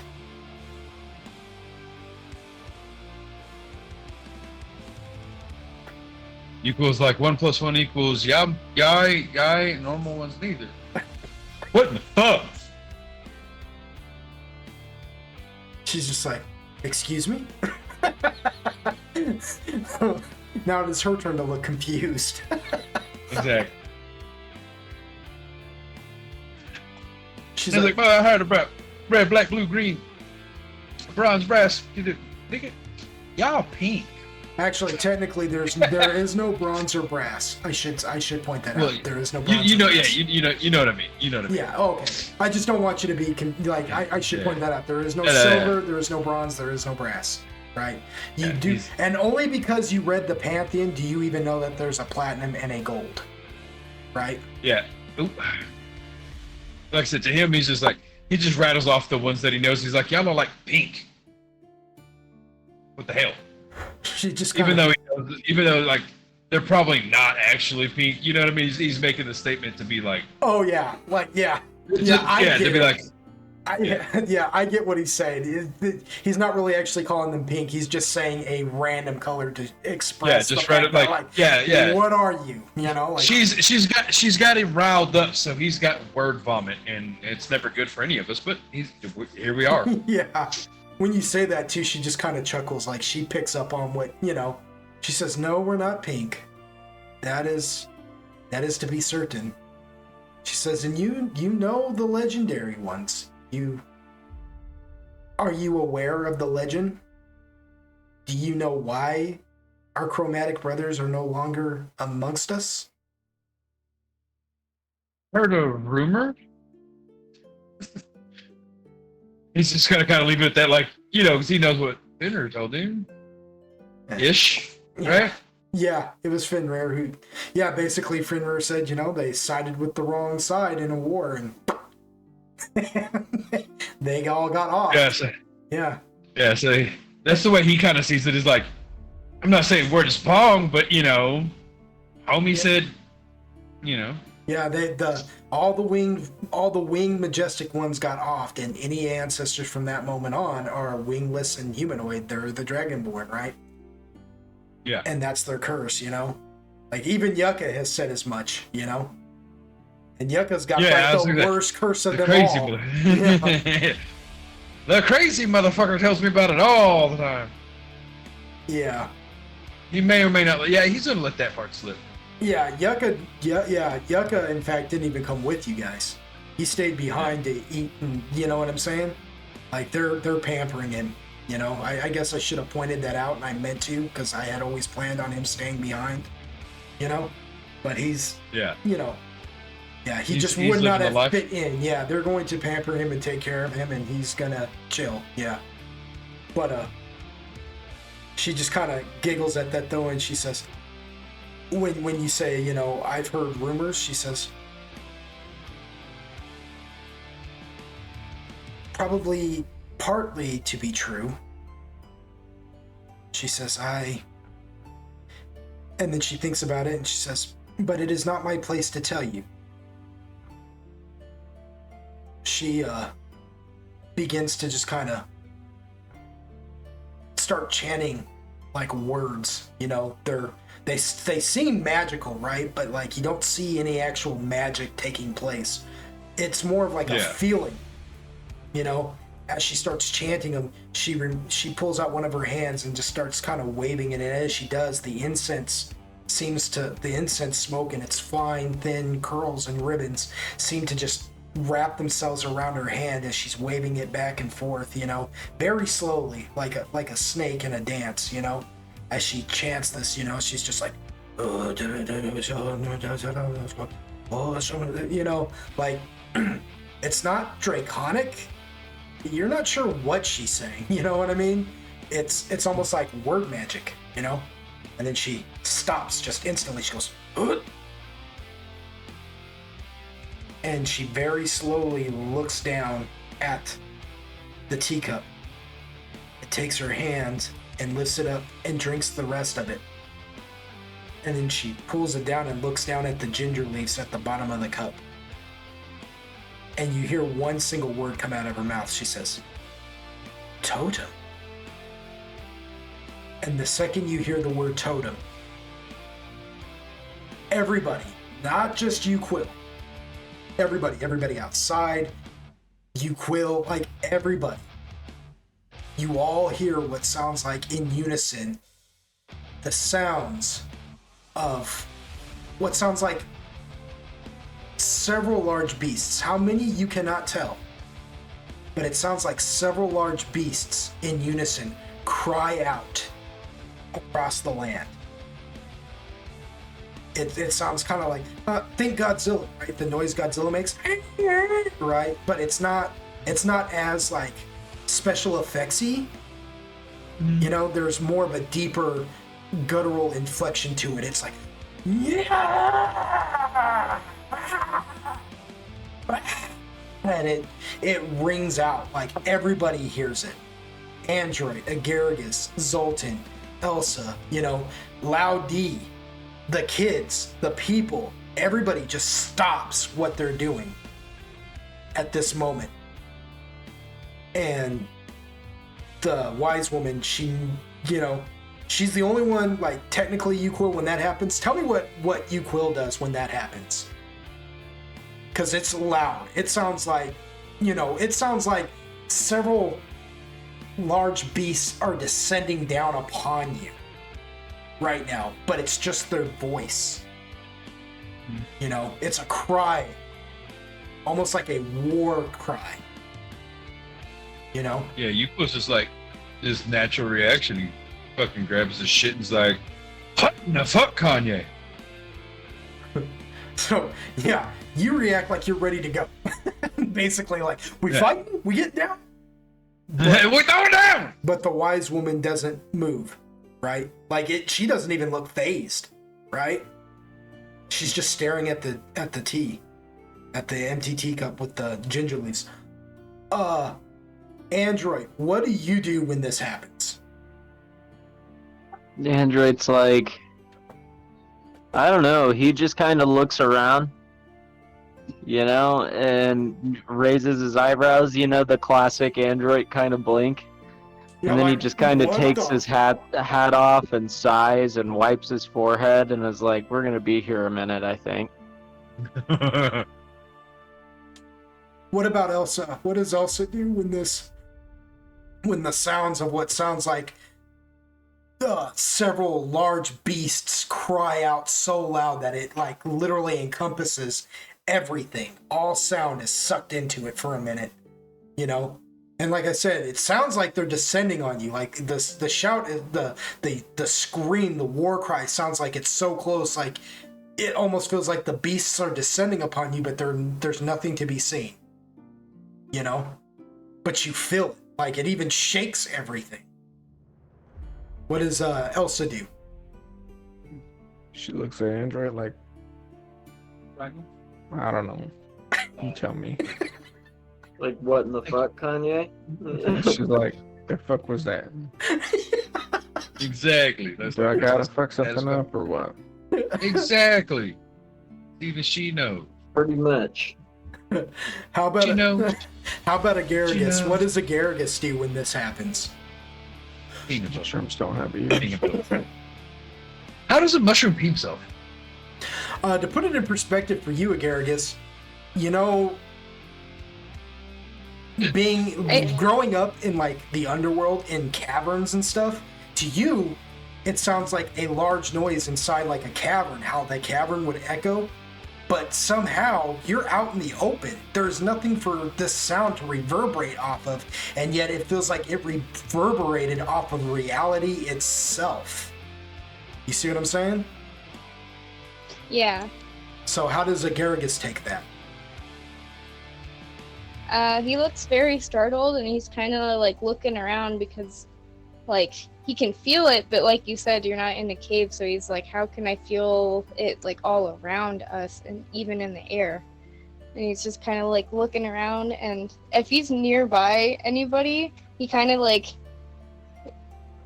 hides behind their leg, if that makes sense. Elsa just pats him on the head.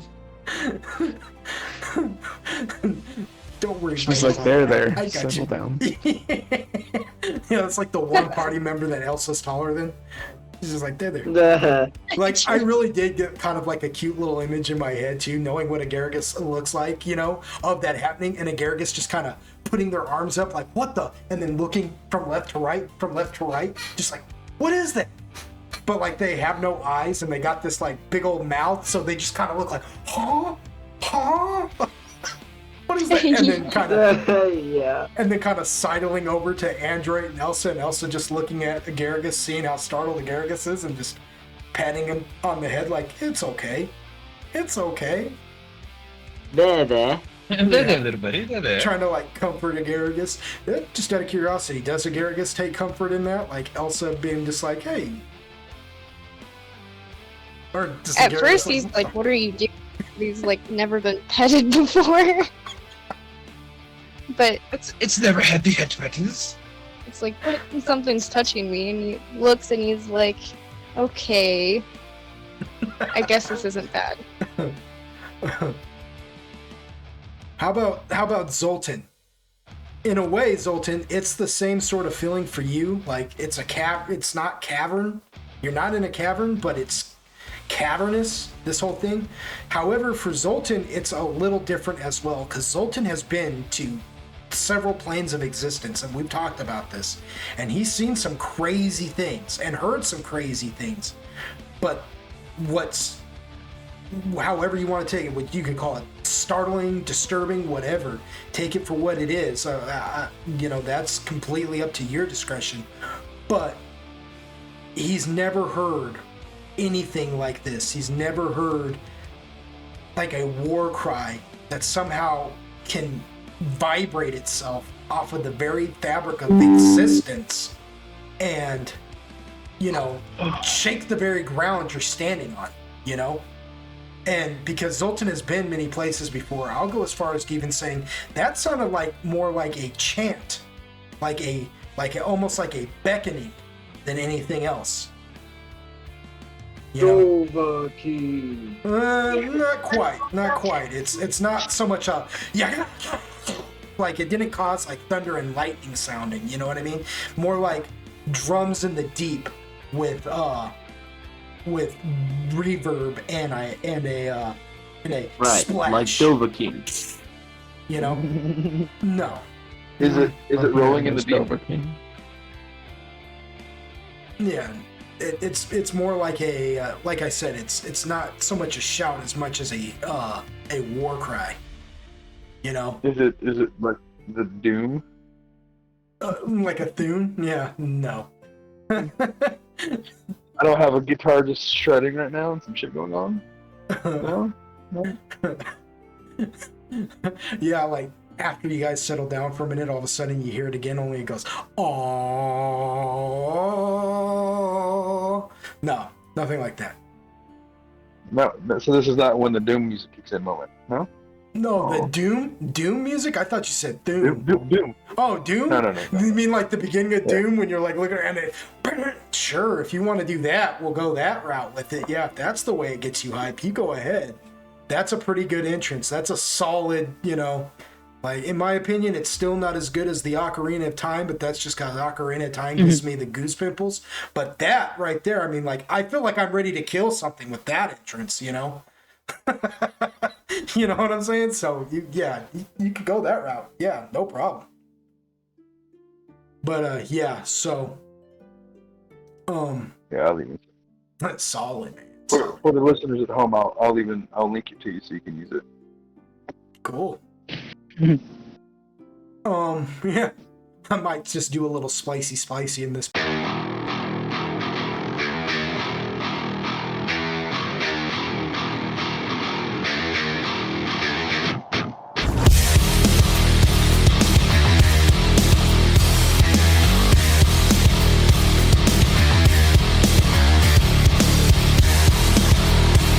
Part.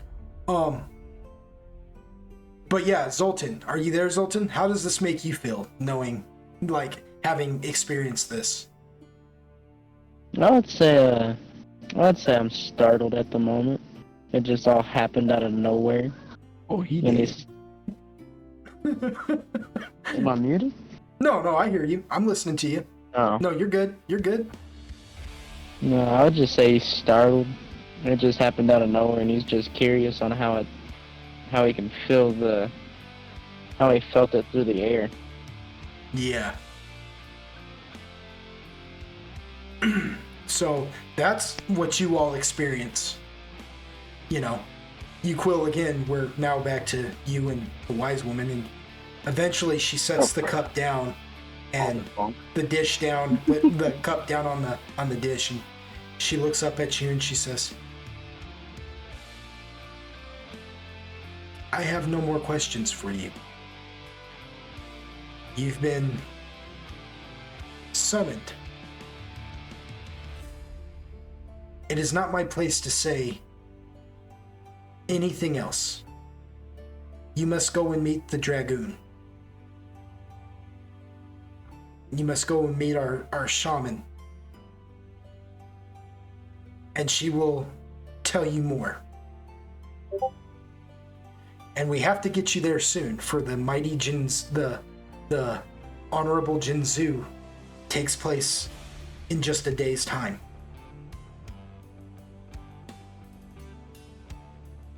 So we will. Hashtag question mark. She says, I know you have questions, and I can answer some of them for you. And she says, just through talking to you, I have discerned some things. You are the totem. You are a chromatic totem, but you're a totem.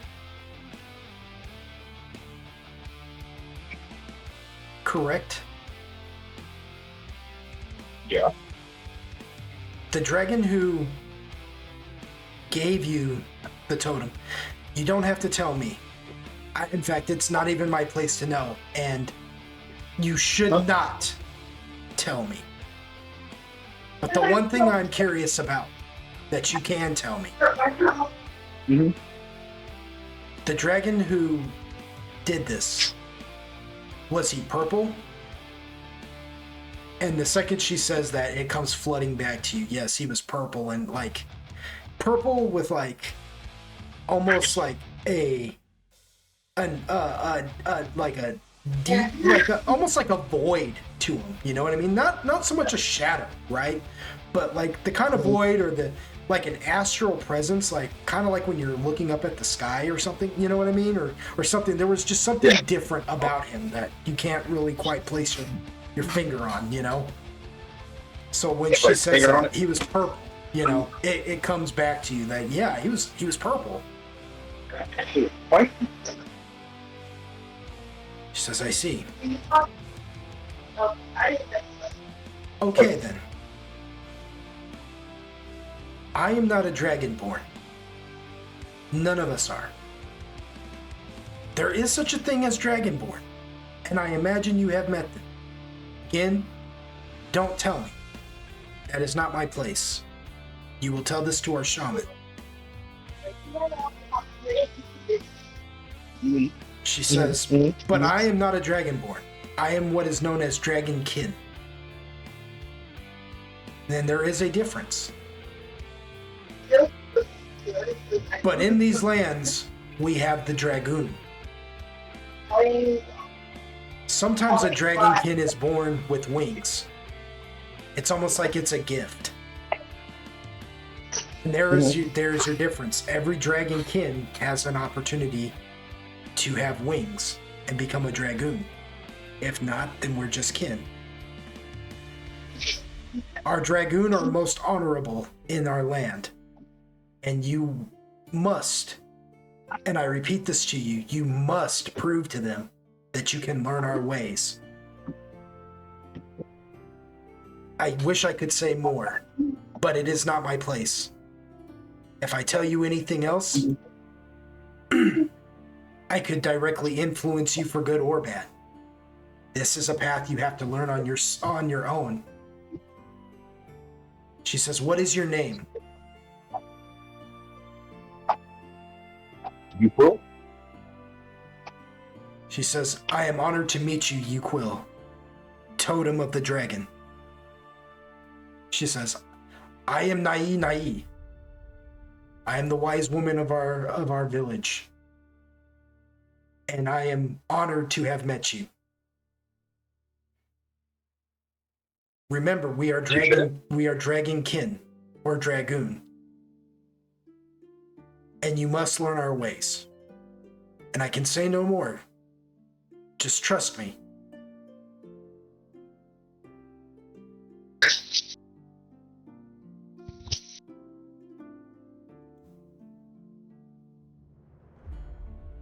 Do you accept my offer? First things first, I cannot force you to do these things.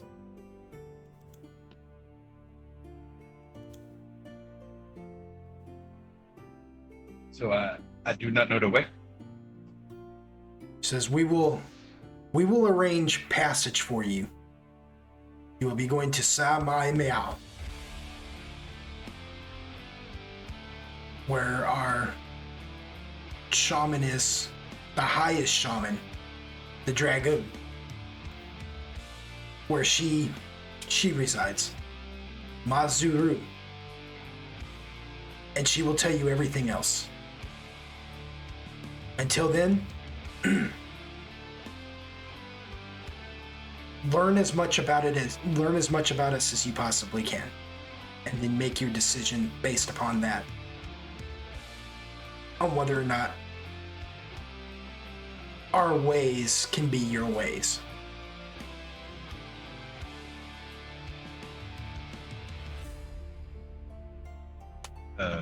Okay. Says thank you. when you leave, will you send in for Lao D? So it's very good. You may leave now.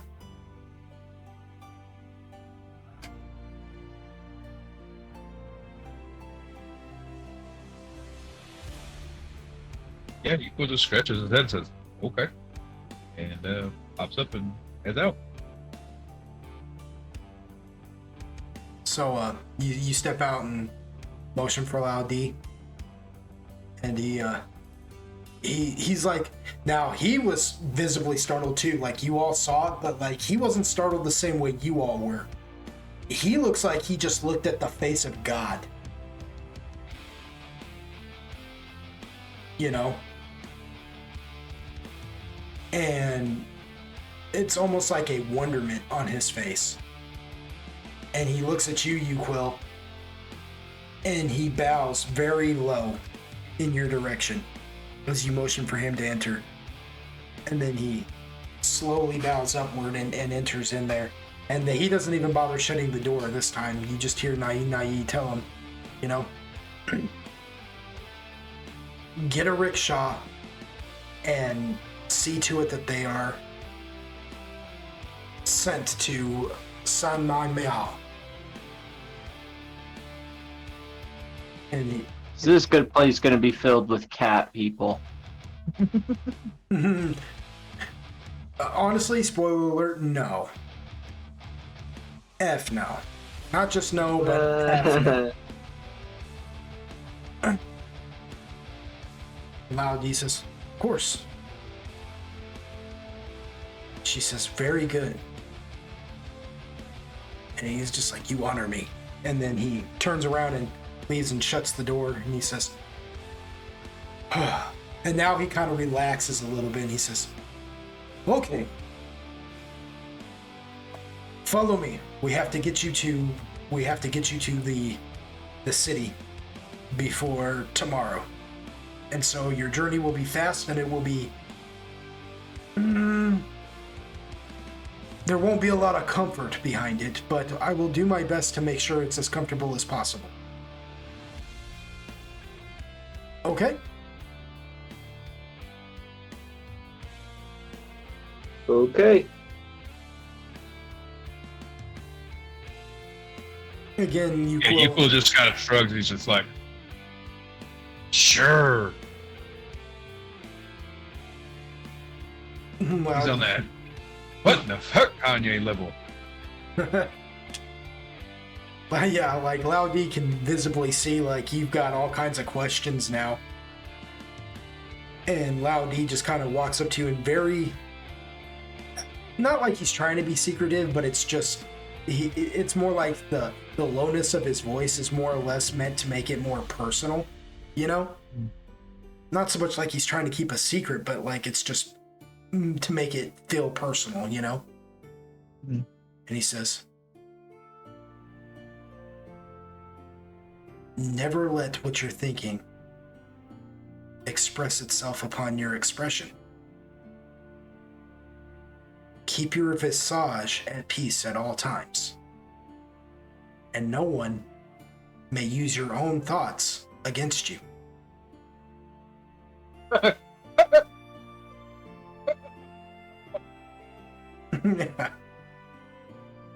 That's canon. Yukul chuckles heavily at that. He says, just something to keep in mind.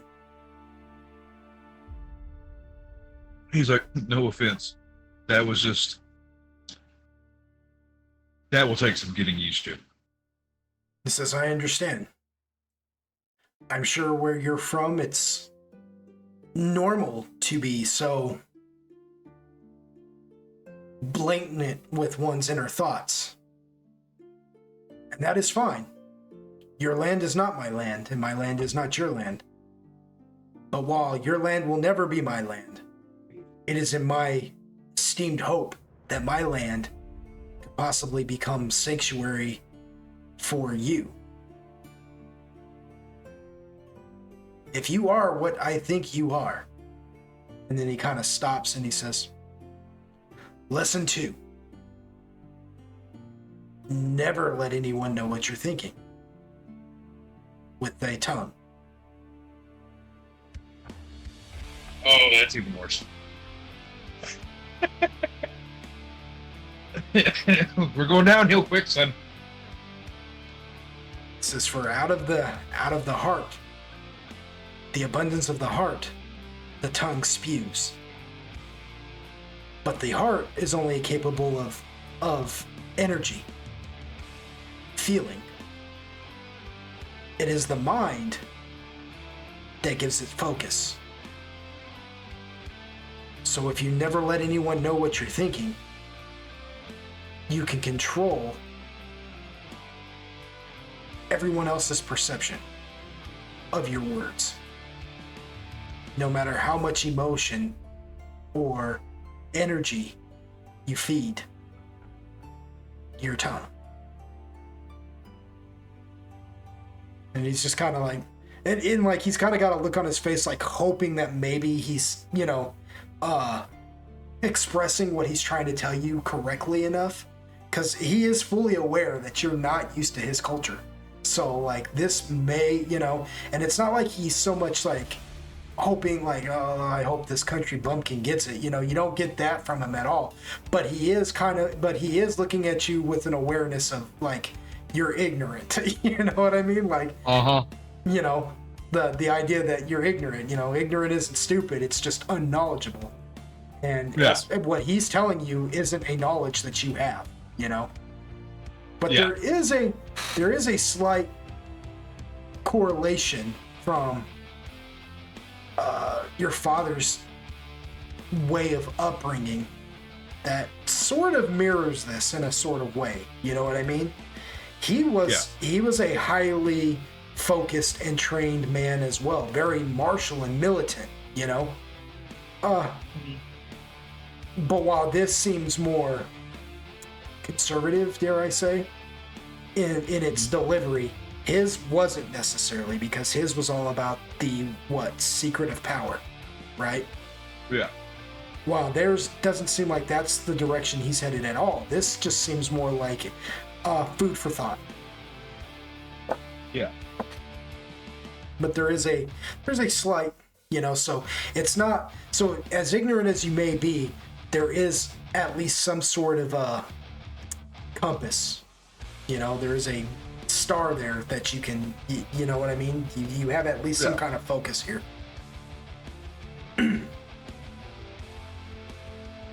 So after that, Lao D approaches you, Android, and he's like, I will fetch the rickshaw and a driver for you. You do not mind waiting here? No. Says no, I do not mind. Not, no, we will not wait. He's like, oh, thank God, I thought I was gonna have to kill you. No,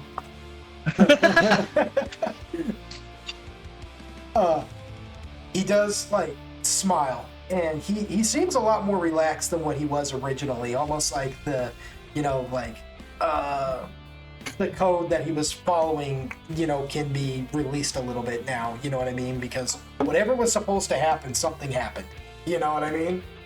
And so now he can relax a little bit. And he's just like, oh, good. He goes, I don't know if your friends can understand me in the same way you and your friend can. He says, again, my name is Lao D. And I am honored to have met all of you.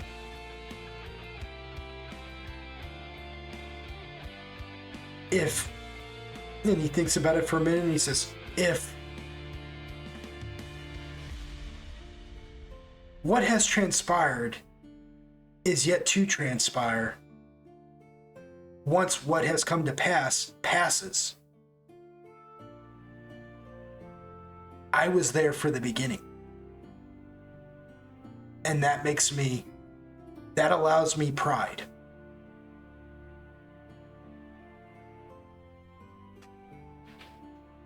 And with that, he goes and fetches the rickshaw and the driver.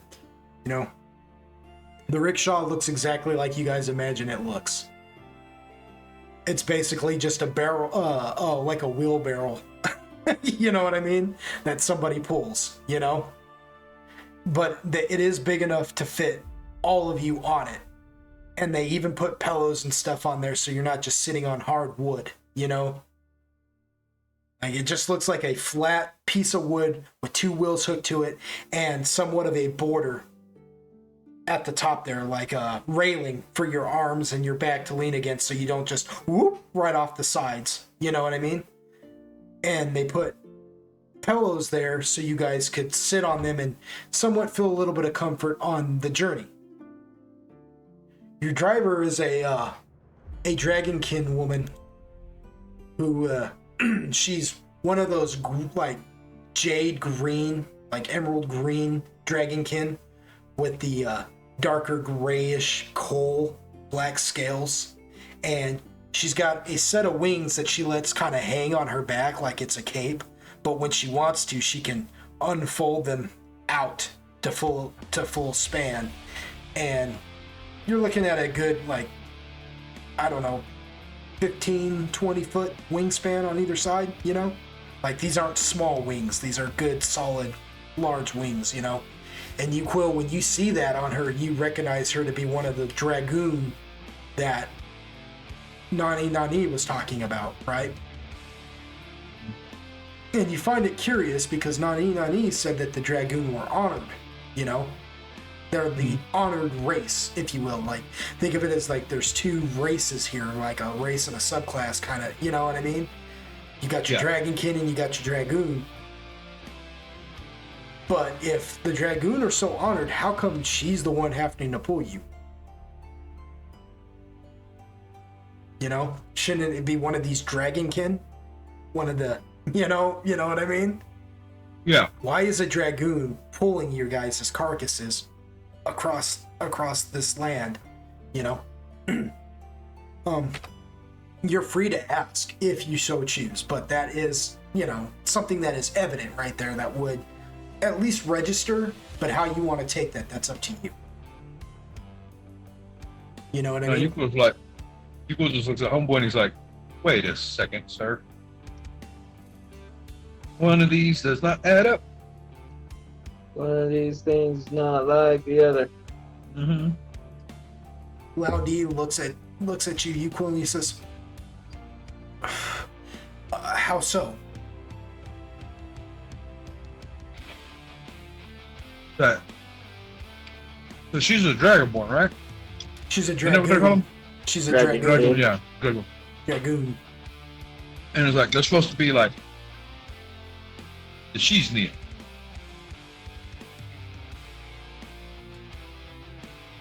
Says, But she pulling my cart? I'm confused. oh, like at first he's all confused because you used the word shiznit, and he's just like kind of shaking his head like shiznit, and you even hear him repeat it a couple times. Shiznit, shiznit, shiznit. She's supposed to be the shiznit. And then when you say, and she's the one pulling the cart, then he's just like, oh, I see. The dragoon are honored. Nani explained this to you. Yeah. He says, oh, understandable. This is not a unreasonable question. He says, I will honor you. And he looks over at her and he says, honored Fang Dong.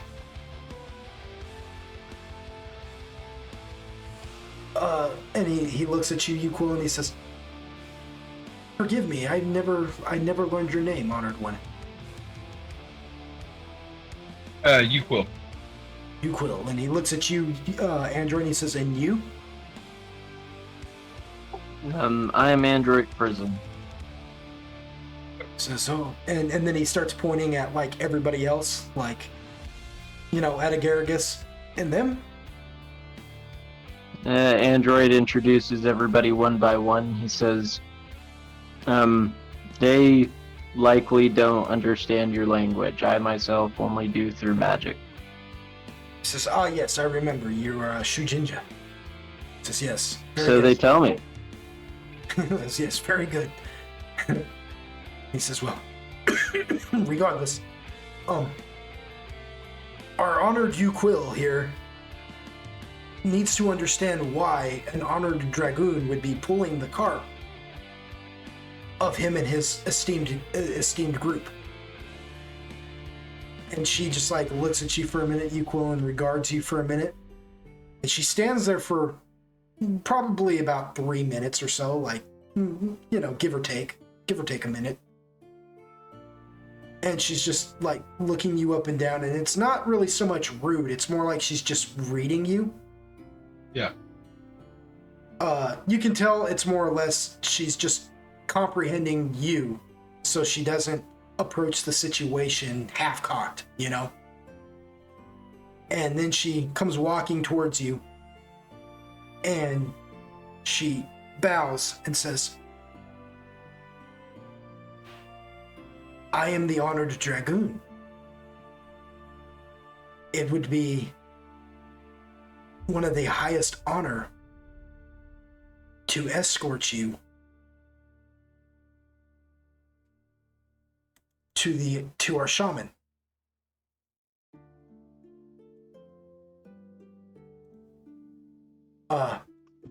She's like, So you're not normally, so you don't normally pull cards, or is it just in this special case? She looks at you, Android, almost like displeased at the fact that you spoke out of turn. And she looks to, what is his name again? I keep forgetting it. Yuquil? No. Laudi? Laudi. She looks at Laudi, and Laudi kind of looks at her for a minute, and he says, they are learning. And she bows then, and almost apologetically, the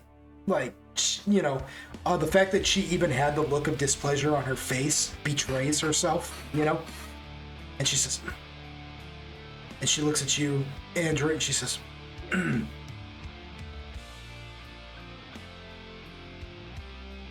no, normally I wouldn't pull the cart. But our honored shaman, Mazuru, must see Yuquil before the honored Jingsu.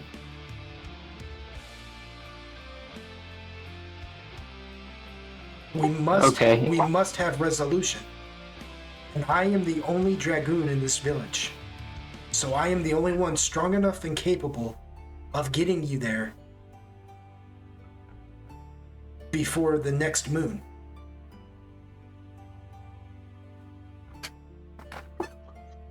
Okay, at that, Android, kind of like watching the way she reacted, kind of awkwardly bows again. He says, okay, thank you.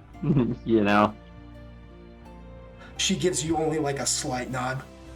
She can tell that like you understood, you know what I mean? Like what you did at a turn. So it's like she accepts your bow. Yeah, she accepts your bow. That's the nod of the head, but it's almost like a reprimand in the way she does it, sort of abruptly, Like, I accept it, but learn. You know what I mean? But don't do it again, yeah. motherfucker. Yeah. And then she looks at you, Yuquil, and she says, Is that a really? this is something that, and like for a minute there, she almost sounds giddy, and then you watch as she visibly bites her tongue for a minute, and her expression returns back to a stoic one, and she says, this is more than I could have asked for in a lifetime, being a dragoon from a guardian city. A guardian village, that is. I get to escort you to Mazuru in Sanmanya and your companions. And she looks at you again, Andrew, and she says, for you are honored guests as well. You are accompany Yuquil, and you have brought him here, and he has brought you here. There is something to be said about all of you.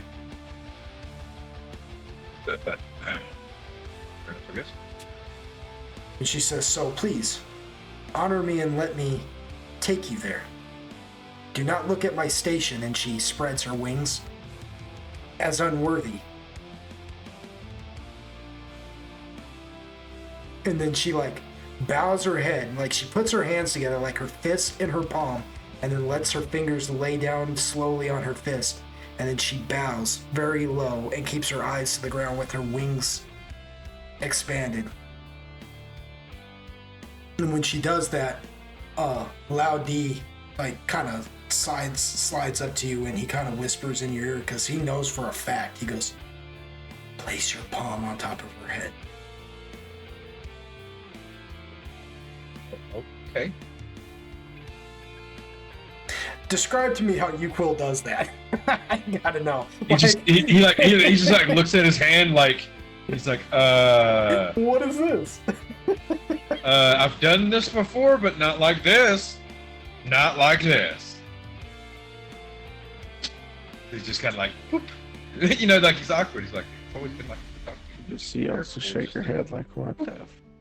Yeah, so even though the gesture's sort of awkward and everything, Lao D still like nods in approval because you did it, you know what I mean? And though you did it sort of awkward, it can be understood, you know? Again, your ways are not their ways and their ways aren't your ways. You know what I mean? But no, the way. Yeah. This is the way. This is the way. And but when you do that, you watch as her wings kind of quiver almost into light. You know, like she can't help it. And then, Oh, jeez. they, Gonna give him a complex. yeah, and then they come back together. He's gonna twist the. Hey, watch out! He's gonna twist them wings later. I'm gonna believe that Elsa actually said that out loud. Like she just caught she's all like, of that. oh, And she's great, like, here oh, we go. he was already insufferable. Here we go. And then she like, then Lao D like quickly grabs you by the like forearm and removes your hand, like, and he's just kind of like, you know, she can't get up until Like, you move your hand. watch. Move your hand now. Move your hand. You know, like he's like, like that. If you're happy and you know what, clap your hands. Like he's just like, you know. So when you move your hand, she like bows up and she says, "Thank you." And she goes over to the rickshaw and raises it up and she says, "Climb in." I know it's a stupid question, but does anybody have a reason why they don't climb in? Nope. You, Quill? How about you? Nope. Oddly enough, and I feel like if anybody was gonna not climb in just for the sake of not climbing in, Elsa? She Just to walks see- over there like her leg's broken. She's like dragging her leg. She's like, I can't. You know, it's funny, the way you do that and everything, Lao D doesn't pick up on the fact that you're just being Elsa, you know? And he actually Just comes being over. a heel. Yeah, he comes over like with actual genuine concern, and he actually like puts himself down on his knees and like his hands, you know, like on all fours, in offer for you to climb up onto his back so that you may get into the rickshaw. Oh, Elsa Since your- immediately calls on his back. Yeah, since your leg is injured, you know, like you like just step on the back of his head and everything, like oops and all that. Just like, how do you do it? Like, She just like kind of like makes it like seem as like it's as difficult as possible. Just like, and just kind of puts her arms around him.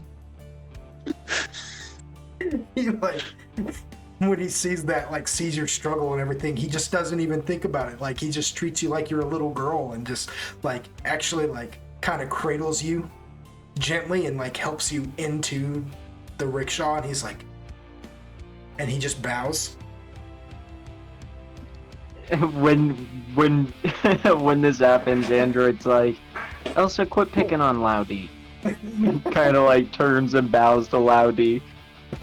Well, he's like, Elsa looks at Android and goes, Loudie's like, oh no, she's not picking on me. She's just. He goes, I know what you said about her, but something you need to keep in mind. We Dragonkin don't see things the way you see things. Council looks at Android. She's like, my leg hurts. Android turns back to Elsa and he's like, see, he doesn't even know what it is that you're doing here. Elsa's Quit like, picking on Loudie. She's like, oh, I got you. And then she takes her knife out and just stabs herself in the leg real quick. What the fuck? She's like, Even Android's like, what the fuck? Why would you do that? No, okay. You're gonna freak him out. Well, he didn't even see it at that point. Like, after you said that, he walked off and everything and was, checking up on everybody else, like Agaragus and Zoltan and stuff. Does Agaragus get in the carriage or in the rickshaw, or does Agaragus have a reason for not getting in there as well? Or whatever. Just... Yes. Sorry. He's too small. He can't reach a step. I love the fact that you answered the question, but it could have been that answer could go either way. That's what it's as ambiguous as Agaragus. So what I need to know. Oh. Yes, I get it. I got you. Sorry. No, that's fine. I dig it.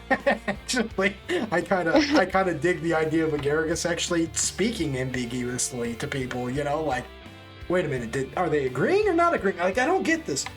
Right. What's happening right now? Yeah. He too is unsure. So Agaragus says you're trying to get in there. Loudie also offers help to you to get in. Okay. He smiles and helps you up and into the carriage and bows. And what about you, Zoltan? He's like, I jump in Loudie's arms too and let him cradle me into it. Oh, most definitely. I shapeshift into Elsa. I shouldn't give you ideas. I forgot who I was talking to here. Exactly. All right, fair enough.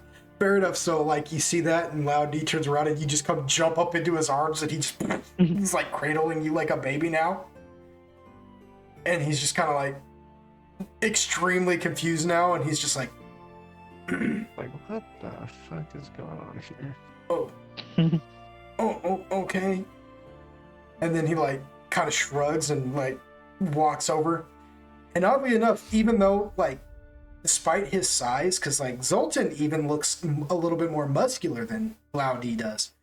But oddly enough, Loudie seems to be able to, like, carry him, like, like he's light, And he just picks Zoltan up and sets him in the carriage and kind of whispers to Android, and he says, I am so sorry. I did not realize your friend was, touched. I should have been either. I should have been more sensitive to his feelings. Next time I will know this, and if we ever meet each other again, I will be sure to offer him the same kind of aid that I helped the others. You just see Elsa laughing. Yeah, this is one of the few times even Equal's like, okay, y'all have gone a little too far. Android just wiped his face like, why is Uquill the only one that's acting right?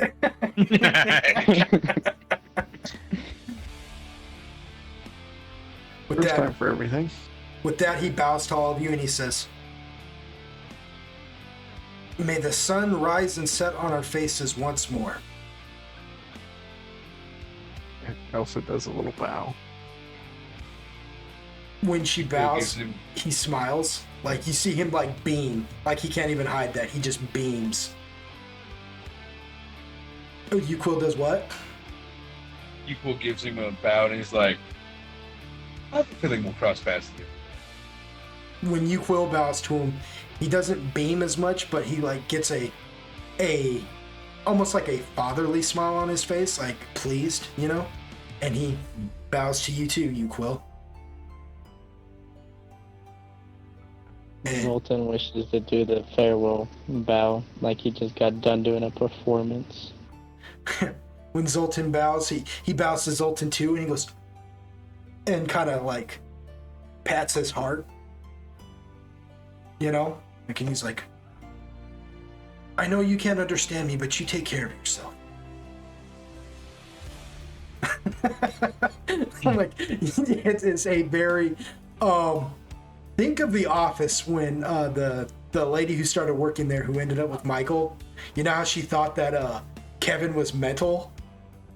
She thought he was mentally challenged. It's that sort of like attitude. Like, he literally believes that Zoltan is mentally challenged, and because there's a language barrier there, Zoltan has no way of knowing that this is his perception of him. Yeah, and Android and Uquill aren't telling him. They're just like, ha, yeah, Zoltan's stupid. He's a little bro. With that,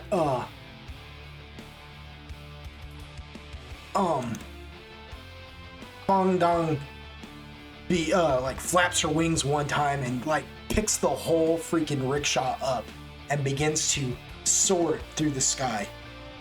And as you guys are leaving, you all see this, but Elsa, you take special note of this too, because in a way this would make more sense to you, sort of, considering your interactions with him. But as Lao Day is standing there as you guys are flying away, you watch as a small child come walking up to him and, like, you know, same color as him and everything, same sort of you know, type, and kind of yank on his like, you know, tunic, and he looks down and he just smiles for a minute and rubs their head and like holds out his hand. It's a small girl, and she takes him by the hand, and he waves goodbye, and she starts waving goodbye too, and he's just talking to her, you know what I mean? And you realize that, you know, you all see that he's actually a father, and you all, you know, so it kind of clicks in all your heads why he was like that with Elsa in the first place, you know what I mean? And you all fly, man, and you guys go, if you look at the roll 20, right, this, you can see where your marker is, and this, Fondong, she flies you guys, shoot, let me get to it now. For some reason, the scrolling on this thing is acting slow. She basically flies you guys over a large piece of land. You fly over all this forest area, a riverway. I mean, and while you guys are going to, like, you see, you know, you see an orchard, you see like these pinkish purple trees that like bloom these beautiful looking, you know, leaves. You fly over some farmland. At one point in time, you fly over a rather large looking house, or like what looks like a large shelter, you know. Why are you doing it like that? Come on. Like right here, you know what I'm saying? And it seems to be set off by itself, and it seems to have one of those little gate archways, but it's a little bit more fancier and decorative, almost to like signify something of importance here, you know? It's even got its own farm and crafting stations and everything there, you know, and it's a very large estate. Looks like it's specifically made for somebody, you know what I mean? Like somebody important lives there. Where you're flying, you guys begin to see like a mountain range. The mountain range that you're actually interested in visiting one day, because you are supposedly headed that direction eventually. That is supposedly where the elemental weird of air is residing, somewhere in this mountain range. But one of the things you notice is a giant statue of what looks like a dragon howling at the moon. You know, or howling at the sky. You see this, and it's a very large statue. You also see another farm that also has a decorative archway as if signifying something, and you can just barely make out what looks like more dragonkin down there working on something, but you can't tell what it is, but you can tell that it must be important. You know, whatever it is. But they fly you all the way here to this city. And it takes about the rest of the day to get there. The sun is just beginning to set. You know, as you guys arrive. And so you have arrived to the city of San Mamia. And you are... Okay, so a few things happen. You know? Fang Dang brings you guys into the city and lowers you within a reasonable distance away from the Capitol building, or what looks like to be the most important building of the place, right? And you are immediately, I won't say you're accosted, because that's not a fair, that's not a fair, I can't even think of what it is I'm trying to say. That's Descriptor. Yeah, like it's not meant to. You're not attacked. Let me put it to you like this. But dropping in like this, you are looked at like what the crap. You know what I mean? And so there is somewhat of a tension that instantly just takes place here. Where is it? What is it that I'm looking for here so I can show you what it is I'm actually trying to show you? Oh, come on. Where are you? This makes no sense. I do that. Oh, here it is. Yeah. So you see more of the winged dragoon. You're actually met by dragoon this time, not dragonkin. You know? This particular one is green like Fondant, you know? He wears, this type wears a type of armor, and he's got a sword, and his wings are outstretched, and he comes walking up. It's been a hot minute. So, Android, you at first don't pick up on what's said, you know? Your tongue says long since gone, and, you know, you haven't had a reason to renew it for a hot minute, right? Because you guys have been just writing. And just out of curiosity, too, on the trip, did anybody have any, like, did you guys talk to each other about the situation or anything? Like, you know, tell me about the trip to the city before we even resolve this, what's happened here now. Like, anybody have any questions for each other or anything like that, you know? Now is the time to, I guess, formulate a plan as a group and kind of, you know, figure out what to do, you know? If there's any concerns or anything like that, you know, because, I mean, I'm just the DM. You know what I'm saying? I think right now like the way Android sees it is just before he mentions a whole lot about it, he will still need to learn more about what is even going on exactly. You know, because he's like just kind of like, I'm not so certain I totally understand what just fucking happened. But we're rolling with it.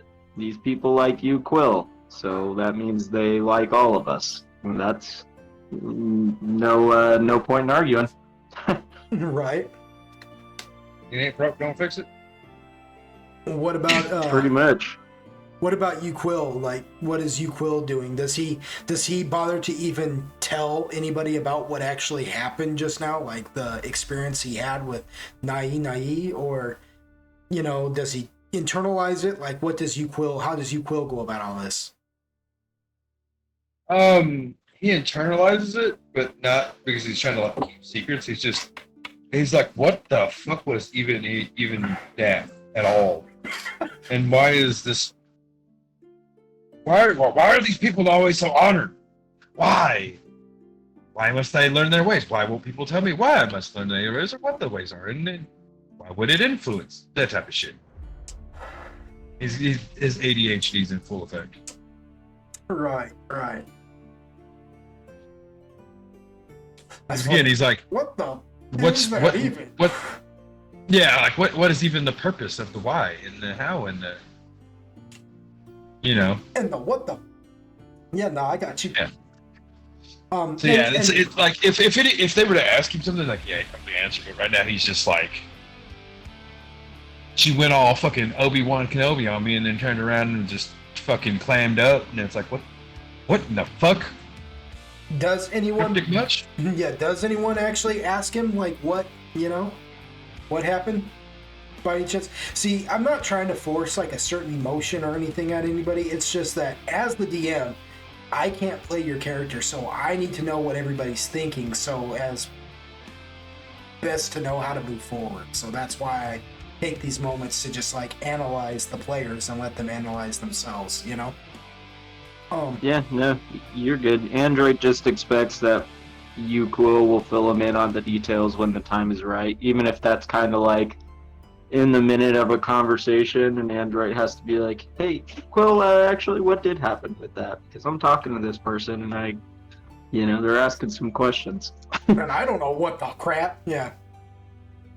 What about Elsa? How is Elsa doing right now? Like, what is her thoughts and things on the situation there, unit? Elsa could care less. She's like, whatever's going on, they'll tell me what to do. She's like, I'm just here. She playing patty cake with Biggs again? Pretty much. Yeah, actually, and at this moment too, like, now that you guys are kind of in the clear, Biggs kind of makes himself a little bit more known, He made a point of not letting himself be front and center because, he heard at the explanation of these things too, like of the Dragonkin and the Dragoon and how they are, and he saw it, even though he's like in the shadow form, he still sees it and experiences it,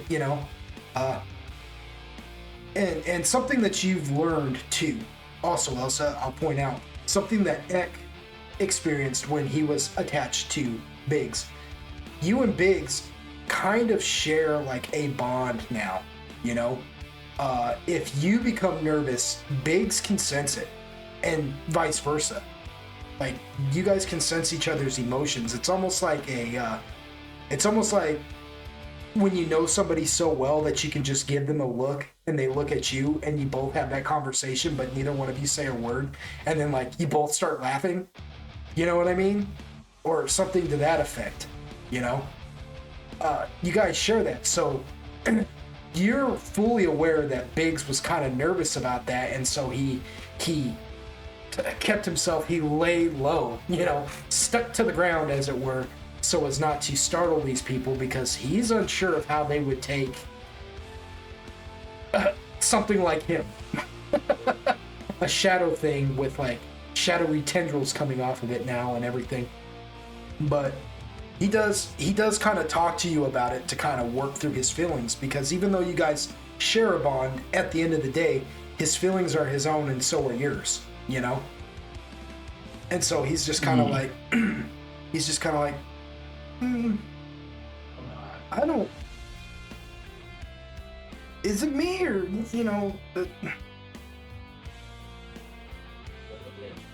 what is this? Like, is Yukhnevich a god to these people or something? They're being extremely cryptic about it.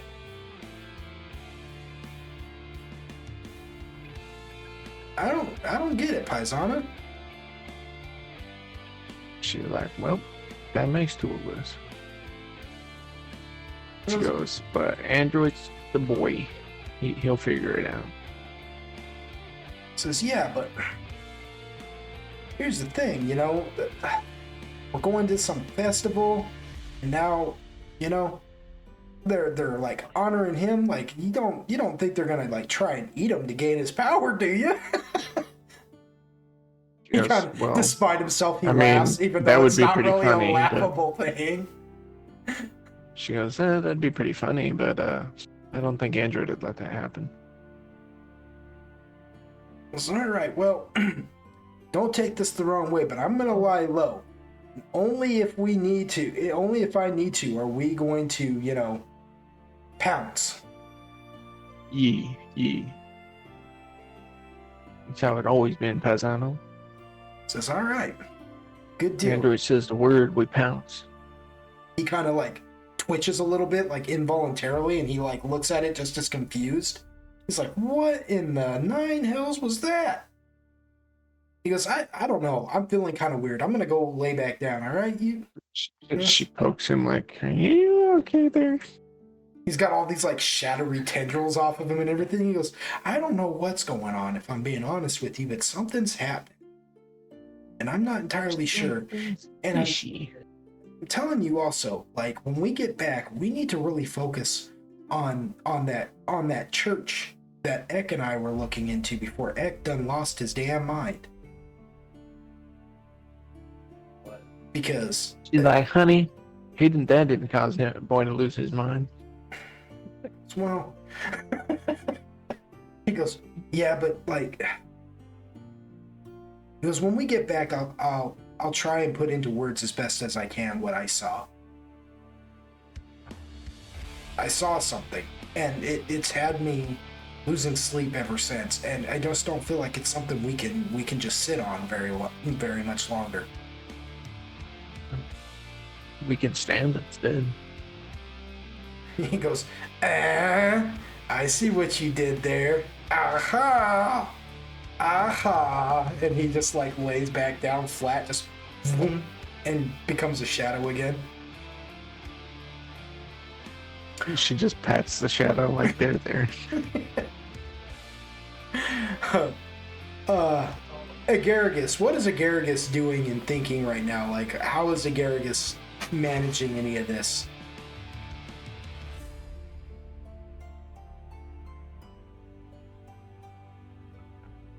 He's not. Oh, he did. Explain, yeah. Good. Another I mean, I ambiguous think answer. I love it. Go. He is just he's still clung to a leg. Like, I don't like this. Whose leg is he clinging to right now? I wasn't sure if there was a specific person or anything. I'm gonna say Zoltan. Also pats him on the head again. I'm gonna actually say it's Zoltan because Zoltan's been exhausted for the last few days because it took a lot out of him, and he's been like wrecking a lot of magic, and so he's just kind of chilling back, and because he's the only one really like firmly sprawled out and seems comfortable, I'm saying like you're just kind of holding on to like his ankle, like you're sitting down holding on to his ankle like a lifeline, you know what I mean? Like if you're gonna fall off this thing, they're gonna have to take Zoltan with you, you know what I mean? And so you're like holding on to Zoltan's ankle like, Zoltan, Garrigus is holding on to your ankle right now while you're just kind of chilling and still recuperating, but like what is Zoltan doing right now? Like what's going through his mind? How's he feeling about life and things as such?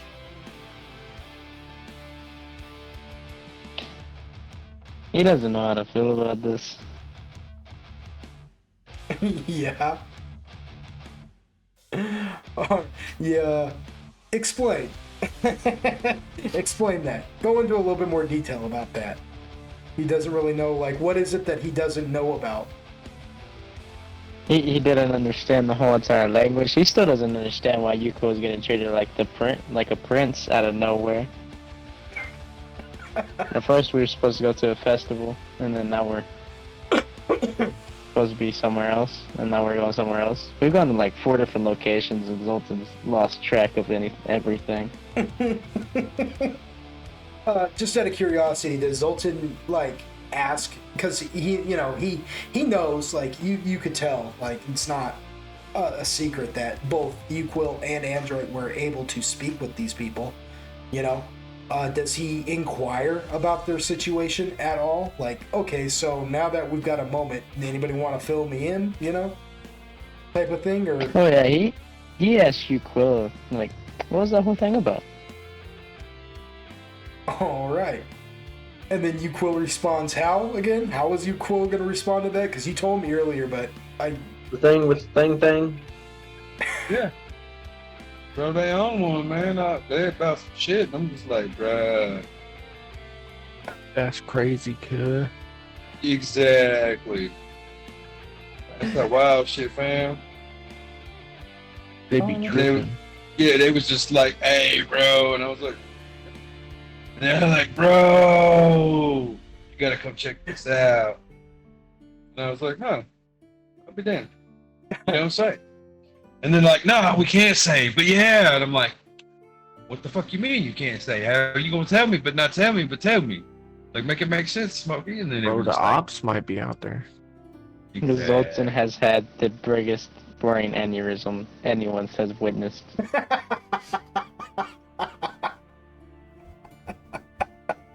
I was just like, Brodowski, what is it? What does it even mean, bro? What does it even mean, bro? Your explanation just causes Zoltan to just shut his eyes and pass out. Like, oh god. He's like- here we go. He's like the boomhauer of speaking jive. Bruh. Now my thing is, okay, here's my thing.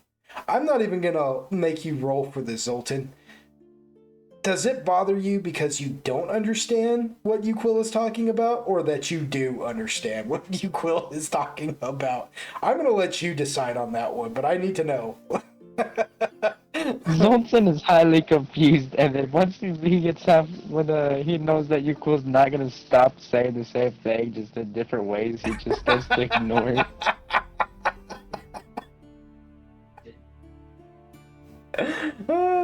It's like he's got to hear him say it like several times, just in a different way, to be able to piece it together and say, "Oh, that's what happened." Because every time he repeats himself, he gives off another piece of information. That's hilarious. Oh. He's just like, yeah, they was wild and they was talking about this, and then they were like, They was wild. well, they was wild, and then it was like, she was like, hey, is it that one thing with the thing? And I was like, say word, it was, wasn't it? And then all of a sudden, and I was just like, the fuck? And then she was just like, silent. And then no more questions looking at us. And I was like, what the fuck, bro? How you gonna just drop some fucking haymakers on a motherfucker and just be like, I can't say nothing? The fuck, bro? Android's like, right. Yeah. That'd be wild. Cray. They just cray. I love the fact that your guys' like normal party speech is undercommon. Yeah. Yeah. You're welcome. Do it again. Yeah, it's fantastic. I love it. I love that the party feels more comfortable just speaking undercommon to each other than, and the Also, fact, it's like, well, I gotta teach these kids something useful. We're inglorious for no reason. yeah. So eventually Zoltan's eyes just roll into the back of his head and his head just flops back and he's just like as Uquill starts explaining this.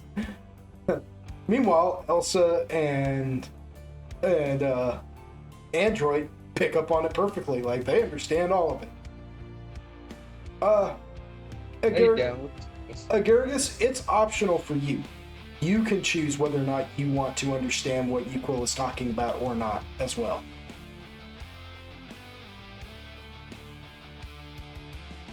Agaragis is well versed in languages and capable of learning any language that they choose. So, and speaking of which, Agaragis, now that I'm thinking on that as well, you've heard them speak the language of the ancients long enough, like you've been sitting there listening to them and paying an ease for no less, that I'm going to say that you're starting to pick up on it. Like you're actually starting to comprehend it because that is what Myconids do. You know? They don't actually have their own language. It's an amalgamation of all languages that they know. Ah, okay. So, like, you're now just learning new words that, you know, you can use within a sentence with, like, say, other Myconids. Jesus, this chair is just making a lot of noise. I'm sorry, y'all. But it is, you know, like other words that, like, while you're talking to other Myconids using the amalgamation, you can just throw that word in there, but you'll know exactly how to use it within the sentence, that it'll just be like an automatic understanding for the other Myconids, and they'll just know that word. You know what I mean? It's like, say like you're talking about pallets, and you know a different word for pallet, but you know you're talking about pallet, so you're using that amalgamation, and then you use this new word for pallet. They know you're talking about pallets, so they'll just know that that word must mean pallet, and they'll have a new word. You know? Myconids are just really nifty like that, and so you're just picking up on all these new words, and I'd say, like, one thing, you know, and again, it's your character, so I can't dictate the way you think, but I will say, as a DM and as a gift to the character, it's something that is constantly rolling around in a Myconid's mind when they're learning when they're hearing new languages. You know, whatever thought they can literally not even force their thoughts. They can literally put the bulk of their thinking towards whatever subject they want, while just in the background, like a background app on a phone or whatever. You know, the language is mulling around in their mind until they just start processing it and rolling it forward till they know it. You know. So I would say, like, regardless of whatever Agaragis is thinking about now, by the time you guys land, I would say Agaragis has a pretty good grasp on the language of the ancients, and or Draconic, you know, and because you were listening to both. You were listening to Uquill's Draconic, and you were listening to the actual language of the ancients, and Paganese. You know, you heard the Bunzai talking in it enough that, because they don't seem to have their own language. They seem to actually just speak Paganese. So, yeah, so, like, by the time you land, you have a pretty good grasp on it. But other than that long-winded explanation behind that, but I just felt like it's important to, like, throw that out there for, like, your class, you know? One of the benefits of your class. What else is Agaragis thinking about? Like, while this is going on, like, is he catching what Uquill is talking about and all that? Like, are they just like, oh, interesting, or like, what, you know, how is Agaragis taking this story? I think he's understanding, like, bits and pieces of it, but still kind of, like, scrambled, and he's not gonna ask anybody because he doesn't want to interrupt, let alone he also is like, I don't even know how to ask what I'm trying to understand. right all right, so to be fair, I guess I could say what Agaragis, well, no, to be fair, what does Agaragis understand about the situation then? You tell me.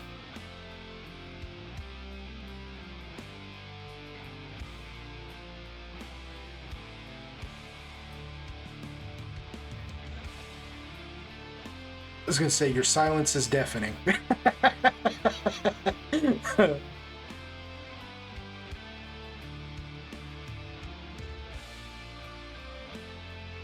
Okay, so I know that we're supposed to be looking for something, but I also know that we're getting sidetracked because of the Uquill stuff.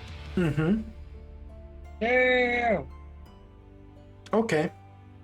So basically, like, what Agaragis is grasping out of this whole thing is that for whatever reason, you guys are being sidetracked, and it's Uquil's fault.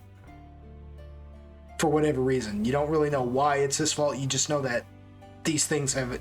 That the Dragonkin and Dragoon have an interest in Uquil. Right? Is that a fair? Okay. Cool. All right. Well, okay, so with all that said and done, you guys land and you see one of these Dragoon, right? And he's not really like any particular Dragoon. He's just, you can tell that he's just a soldier of some sort. And he comes walking up to the cart, and he says in the language of the ancients to Fan Dang, he's like, you have the nerve to bring outsiders to the holy city? Our holy city? You better have a good explanation for yourself. And you all watch Fan Dang like drop down to one knee and let her wings like spread out on the ground as if they're like a cape being draped, and she says, You heard the call. You heard the cry. It is because of that one. And she points in Uquil's direction. He met with our wise woman, Nani.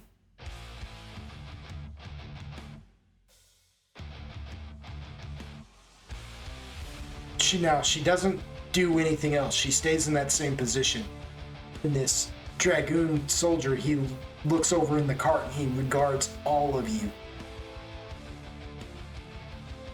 And then he points in your direction, Uquil, and he says, if you are the one that they call, then you'll understand what I'm saying to you right now. Or if you can't even speak our language, then you are unworthy of such honor.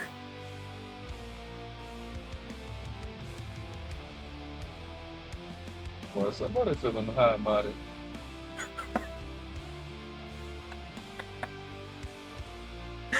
Do you say that to him in Draconic?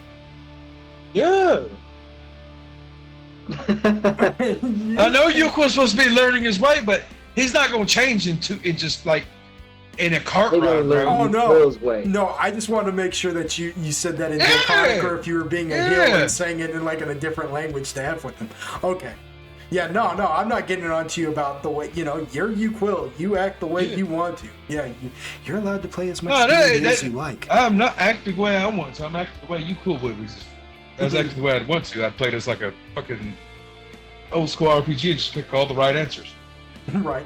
This is what Uquil do, and it's fuck shit up. Mm-hmm. Right. So when you say that to him, he looks at you kind of, and he says, he like gets a look on his face, and because he's highly trained in that inwardness that you were talking about earlier with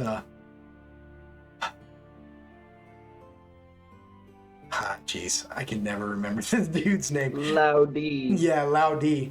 That you were talking to Laudi.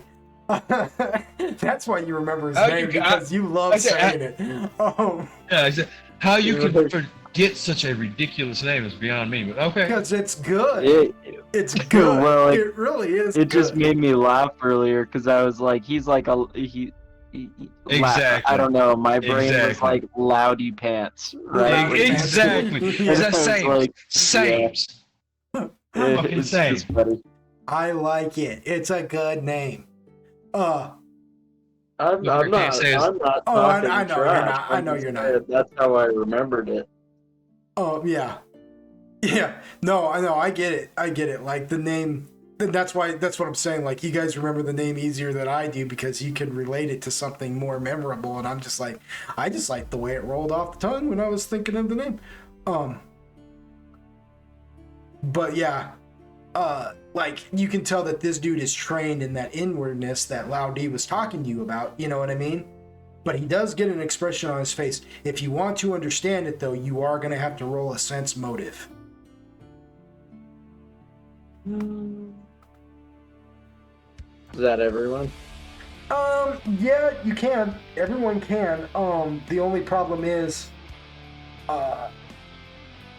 like I said, your tongues kind of vanished, so that whole conversation like went over your head.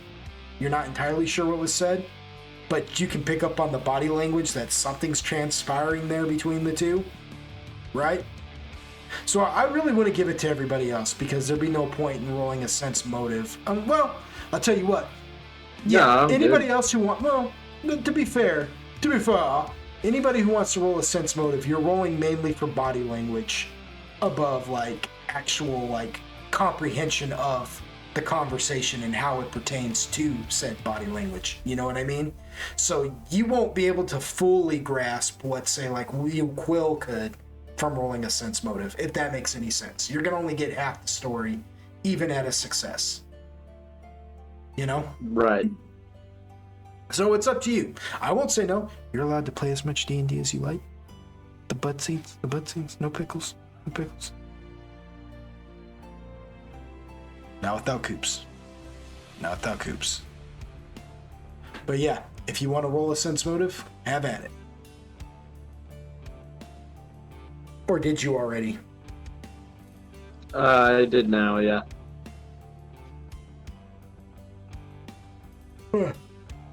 Yeah. So, you pick up on the fact that, oh, and you Quill rolled it, huh, too? Yeah. Okay. Alright, so. Alright, so Android, what you gather, we'll go with you first, because you only get, whatever you Quill said to him just now kind of put him in his place. You don't really know, but like there's kind of like a shift. Almost like there was like a balance of power. Like at first it looked like he was raising his sword, like he was the one in charge.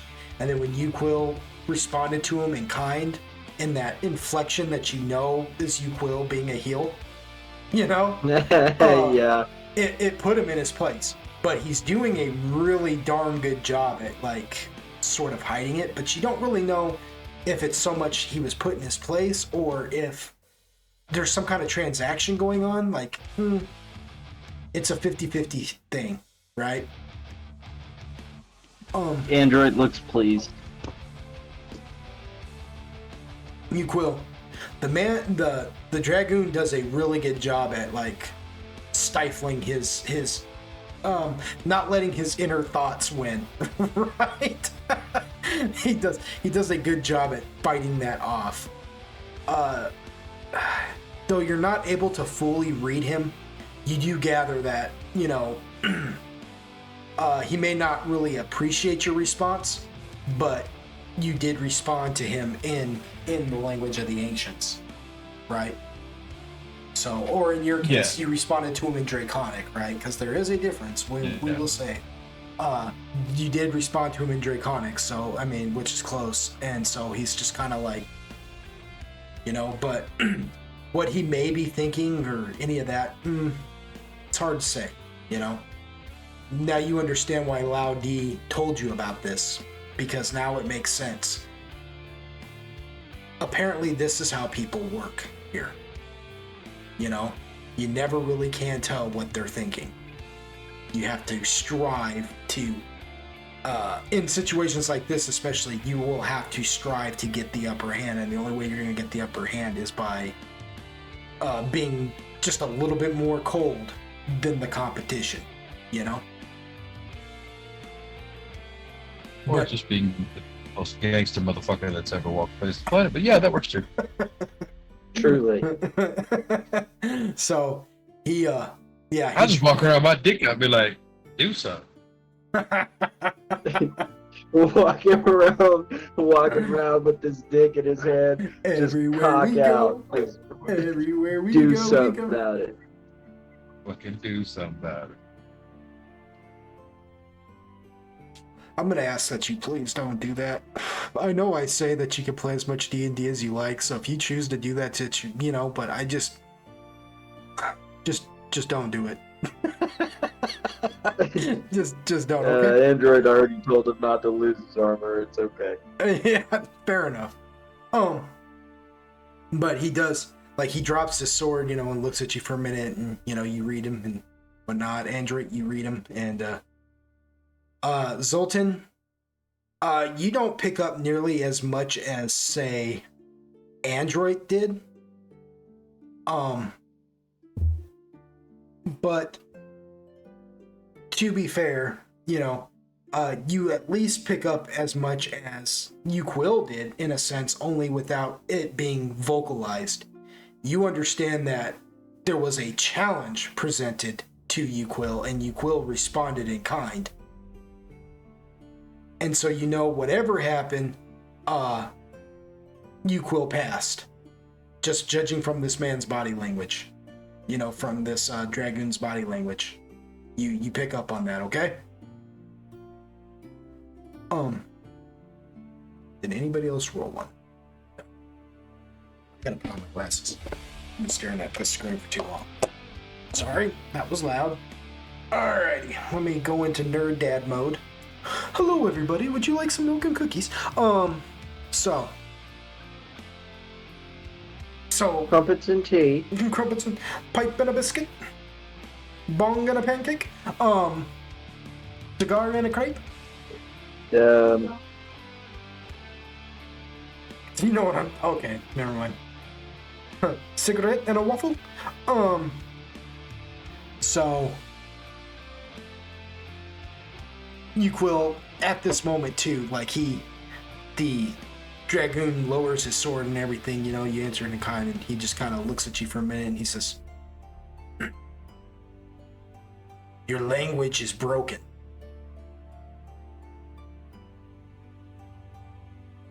He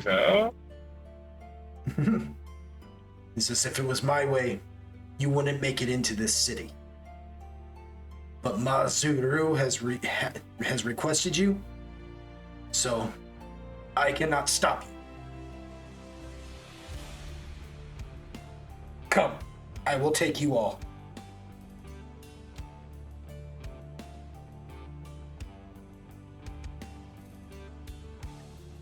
And, yeah, he does.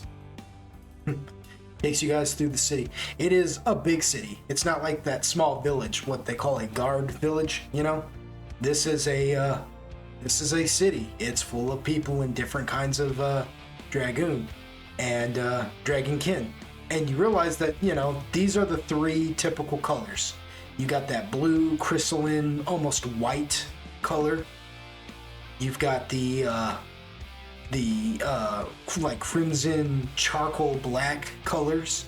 You've got that yellowish brown, almost beige and yellow colored, and then you have that emerald and darker black, like darker gray, you know, color. Yeah, and once again, none of this matches the lore. None of this matches any of the lore that you have learned. You know?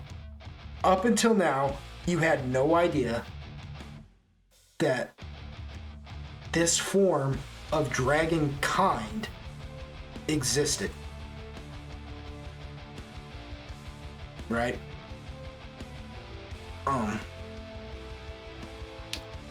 They bring you to a large temple that looks like it also doubles as like a residency. And you have to climb up 700 stairs. No. But you do have to climb up a large front staircase, you know, like steps up into the temple, you know. It's a typical thing, you know, it's in line. It's not 700, but it's quite a few, you know what I mean? Like, it's not just a quick one done, you know, like it's like, I would say it's like a 3-minute walk up these stairs, you know? And you reach the top and you are ushered in by what looks like possibly disciples or something. Like you can't be for sure, but these particular dragoon, or there's some dragonkin and there's like one dragoon, right? and these particular ones look more relevant, and they usher you in.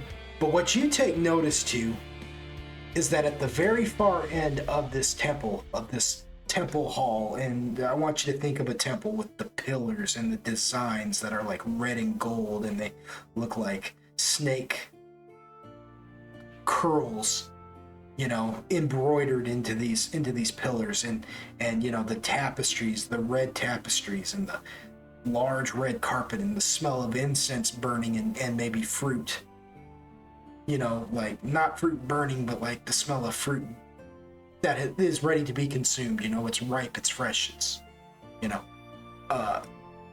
this aspect here, you know.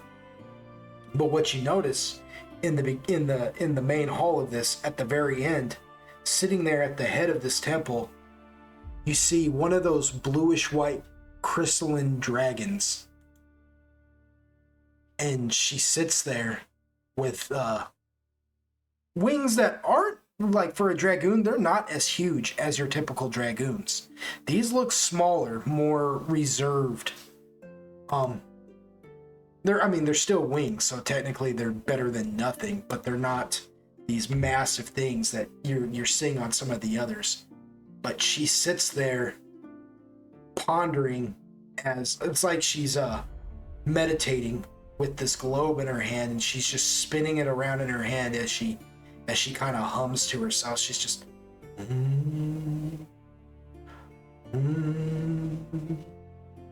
And what you also see on either side of her are two of the most massive dragon kin.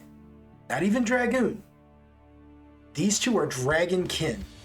One of them is like the crimson charcoal, and the other one's one of these bluish white.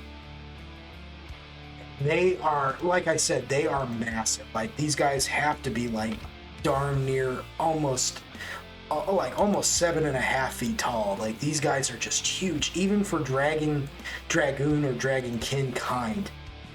They stand on either side of her with their arms crossed, and they're watching you all approach, but nothing about their demeanor denotes that they're on guard.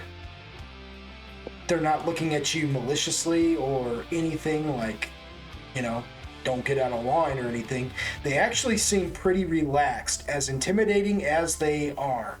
Because, to put this in perspective, their bicep is almost the size of like a Garagus's whole body. Like, these guys are not little. And they stand on either side of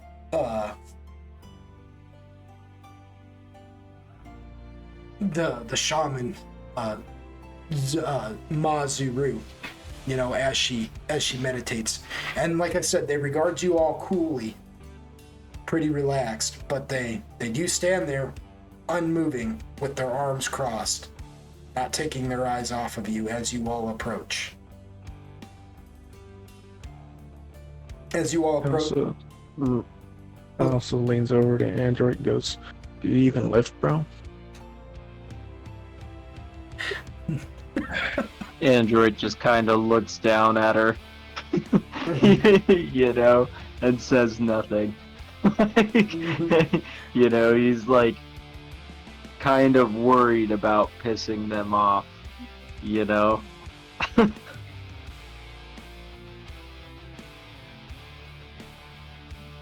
He looks amused, you know. He's not being like he's scolding her. Like, he just looks down at her like, oh fuck.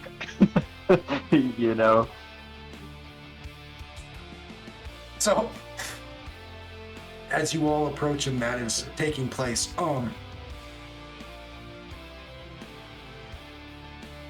you all stand there in front of Mazuru, and she doesn't even open her eyes and look at any of you. She continues to sit there with the globe in her hand, just kind of spinning it in her hand as if she's, you know, while she meditates, and she's like,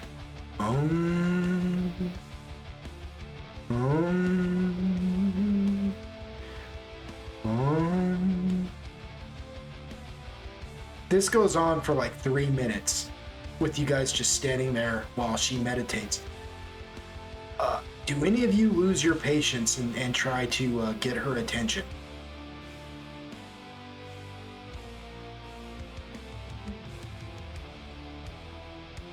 Say that's a hard no. What about you Quill? You to the Quill? No. You just let her do her thing? Yeah. Elsa? Nope. Nope. Agaragis or... Yeah, Agaragis? Agaragis, or... What is that? Agaragis? Asparagus. Nope. Asparagus. Zoltan. Does Zoltan lose his patience and is just like, excuse me? Or does he just chill?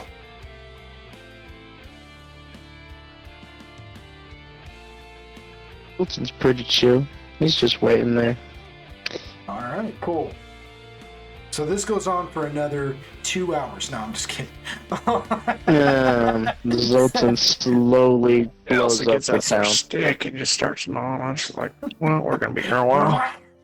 No, but it does go on for like, including the 3 minutes you already stood there. This situation happens for like 15 minutes. You know, before finally she opens her eyes and stops. Like she abruptly stops spinning the globe, and then opens her eyes slowly and looks at you all, and then sets the globe aside and smiles, and she says, "You all have learned your manners quite quickly." When she says that, all of you comprehend what she's saying. Every one of you understand it. You don't know if she's speaking the ancients or Panganese or what, but you just know that she's you just know that you can understand what she's saying. Right? She just speaks. Yeah, it's like what the great hair did. Although you're not entirely sure, like even you, Android, like you can't be for sure because you weren't there when he cast tongues, right? Like you don't know if he was using tongues or what, right? But you didn't meet him, like, you know, so you don't know. But you were looking at her this entire time, and never once did you see her cast a spell per se. You know what I mean? And yet she's able to communicate with you all. She says, "You all have learned your manners well, which I am honored by, that you would allow me the proper time to finish my ponderings."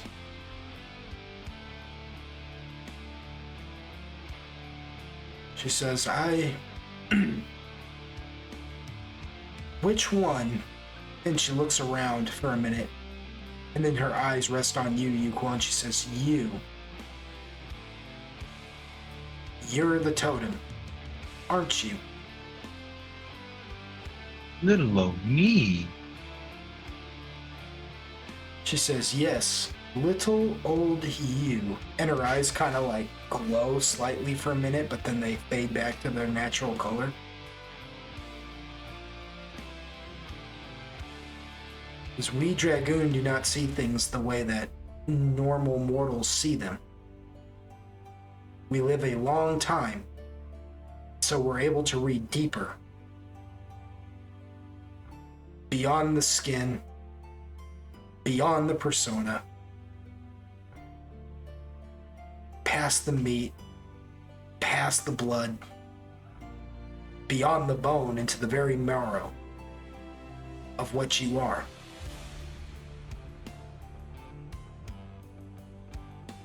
To be fair, She said, to be fair, she says, because I am particularly adept at this, I sit in the place of honor that I do. I would request an audience with you, Totem. Says, but you have brought your companions here, and they are most honored as well. And out of a sign of respect, I will grant them an audience with me after you have allowed an audience, after you've allowed me an audience with you.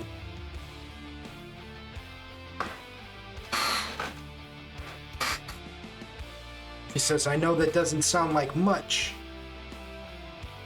and I would only be arrogant to say that it's more than what it seems, but it's all that I have to offer. And so I hope that it be pleasing to all of you.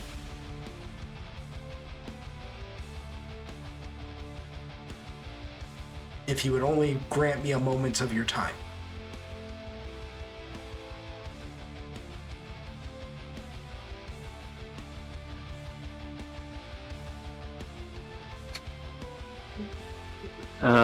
I'm gonna say Android says nothing, and he just kind of bows slightly, you know, keeping his eyes on her or whatever.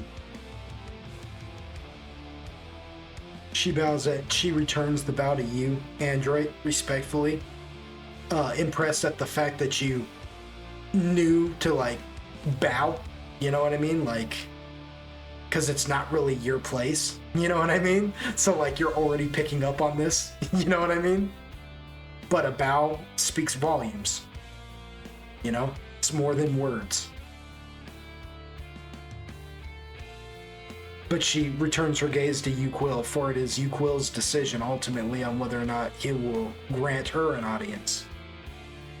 See, that's really what it boils down to. She wants an audience. She wants Yuquil to grant her an audience, and in return, she's willing to grant each member of the party an audience. Notice me, senpai. Exactly. Whoa!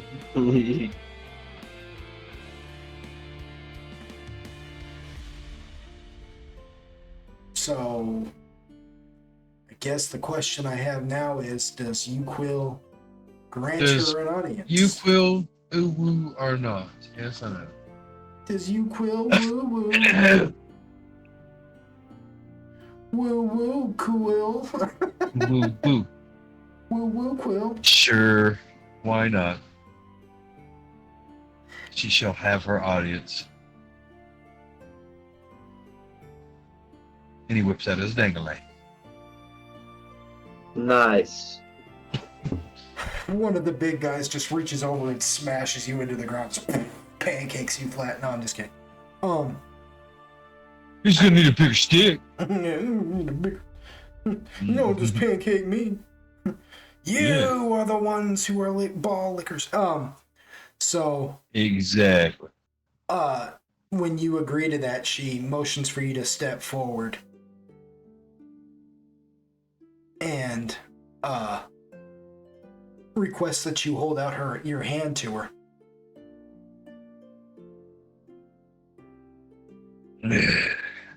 Fine. Equal holds thy hand. And then you all go skipping along. She turns your hand over in hers and begins to read it, you know? And coming from where you come from, you're no stranger to palm readers. In this form of divination, you know? There is a form of people that live in your land known as the tiefling. And the tiefling are kind of like what another word that people use for tiefling is gypsy. You know what I mean? And they're known for this style of divination. Crystal balls, palm reading, even the ginger leaves in the cup is kind of along their same lines, but something about the way these dragonkin and dragoon do it is different. You know what I mean?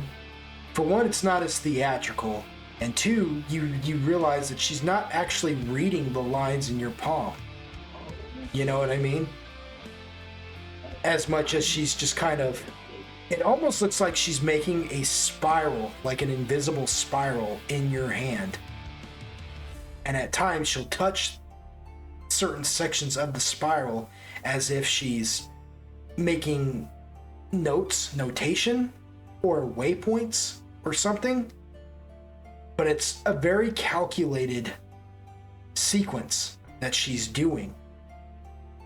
And when she's done, she presses the center of your hand, and for a brief moment there, you watch as the spiral actually takes form in your hand and glows softly. And the way that it forms up, the picture that it draws to your mind, you've only seen one other place, and that is at night when you look up into a clear sky and you see the stars up there.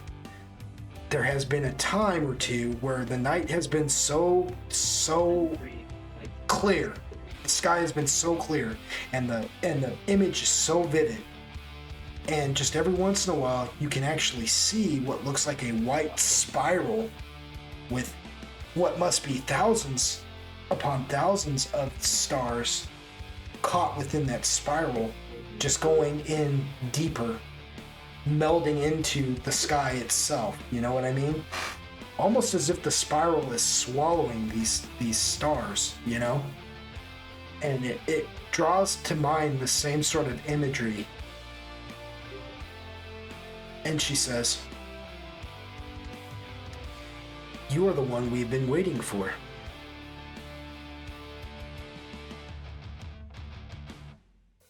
She says,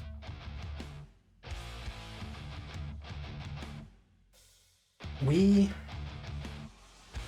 have suffered a great injustice for the sins of our ancestors.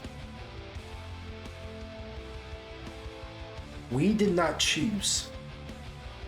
Our predecessors did not choose to fight the war of the gods. Our chromatic chose.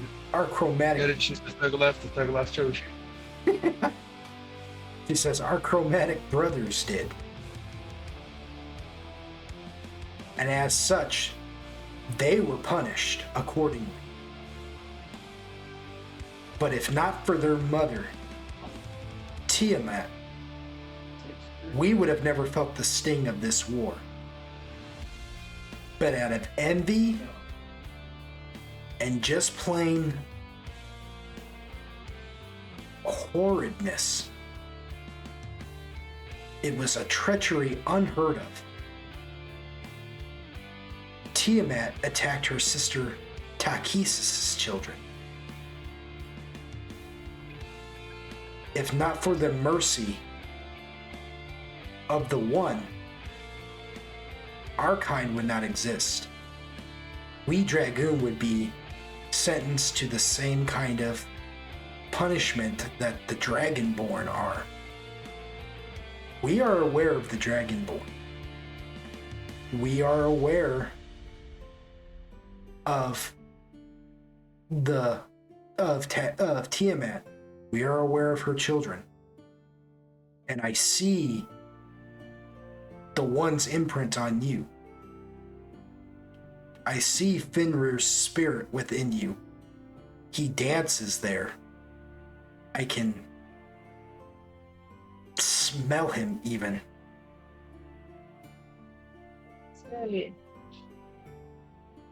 But we have been waiting for one such as that. For Fenrir, he sides with us now.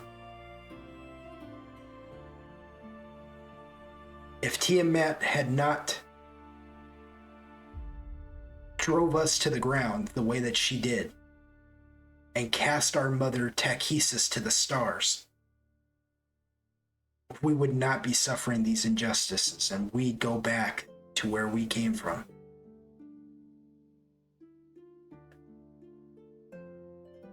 You are the totem. You are the one. The rumors were true. We knew. We knew. That's the thing, Totem. We knew. We knew when Fenrir had chosen. We just didn't know who it was, and we've been hoping, praying to our mother in the sky that she would guide you here, and she has, through the help of the companions and divine intervention. you will be the one to release our mother. You will be the new Dragon King. And that's where we're going to end tonight's session, y'all. Nice. I want to thank you all for showing up. I know we missed a couple of days. I'm really sorry about that, y'all. My schedule is just so hectic sometimes that I got other responsibilities that I've got to attend to, and so I'm not always able to hold the session, but I really do appreciate that you guys are patient with me, and that, you know, when I can play, you all are down, you know? I really do appreciate that, you guys. You guys really are a blessing. You're a great group, and I mean that. I'm not trying to get too mushy with it. I'm not going to turn this into a Hallmark commercial, but I just want you all to know that I really do appreciate it. Hallmark commercial. That I really do appreciate it, and you know, had all this prepared, and you guys have been real receptive to all of this, so awesome. Awesome. I had fun. I hope you guys are having fun too. I hope you're liking this very alien civilization. I hope you go home looking at us. Yeah, I hope you guys are having fun with it, and yeah. Yeah, let me do a closing. I want to thank them old school gamers for joining me tonight. Again, that's AGTX, the Dragons. I hate you. Nice. Cassid69, high five, Cassid. High five. Icy Hot _2305, the antithesis of a protagonist. Something like that. Yeah, something like that. Ness, the main character.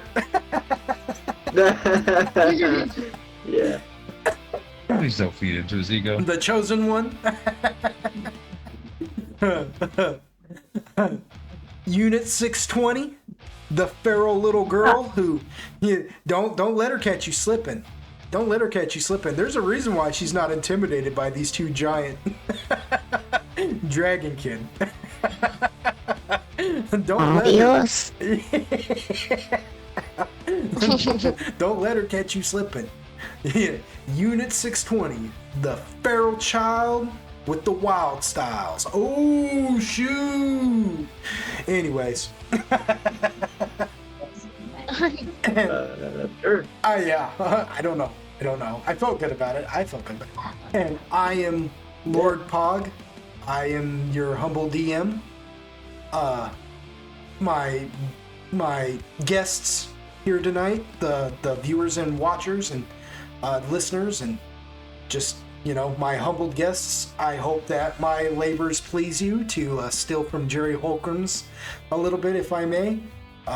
I too am I too am a short, bald man who wears glasses. What you get?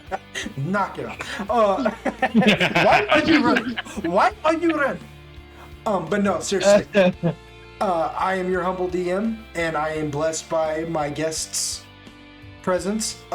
If I got you feeling a type of way, go ahead and like this video, and if it tickles your fancy, go ahead and share and subscribe too. I would really appreciate that. And if you have any thoughts, go ahead and sign the guest book below my comment section. That would be great. Even if it's just to tell me that. If you made it this far to the end of the video, I appreciate it. Leave that. Leave that. Yeah. I love you all. You guys are a blessing to me. Dim old school gamers, y'all are a blessing to me, and y'all come back now. Stay golden, y'all.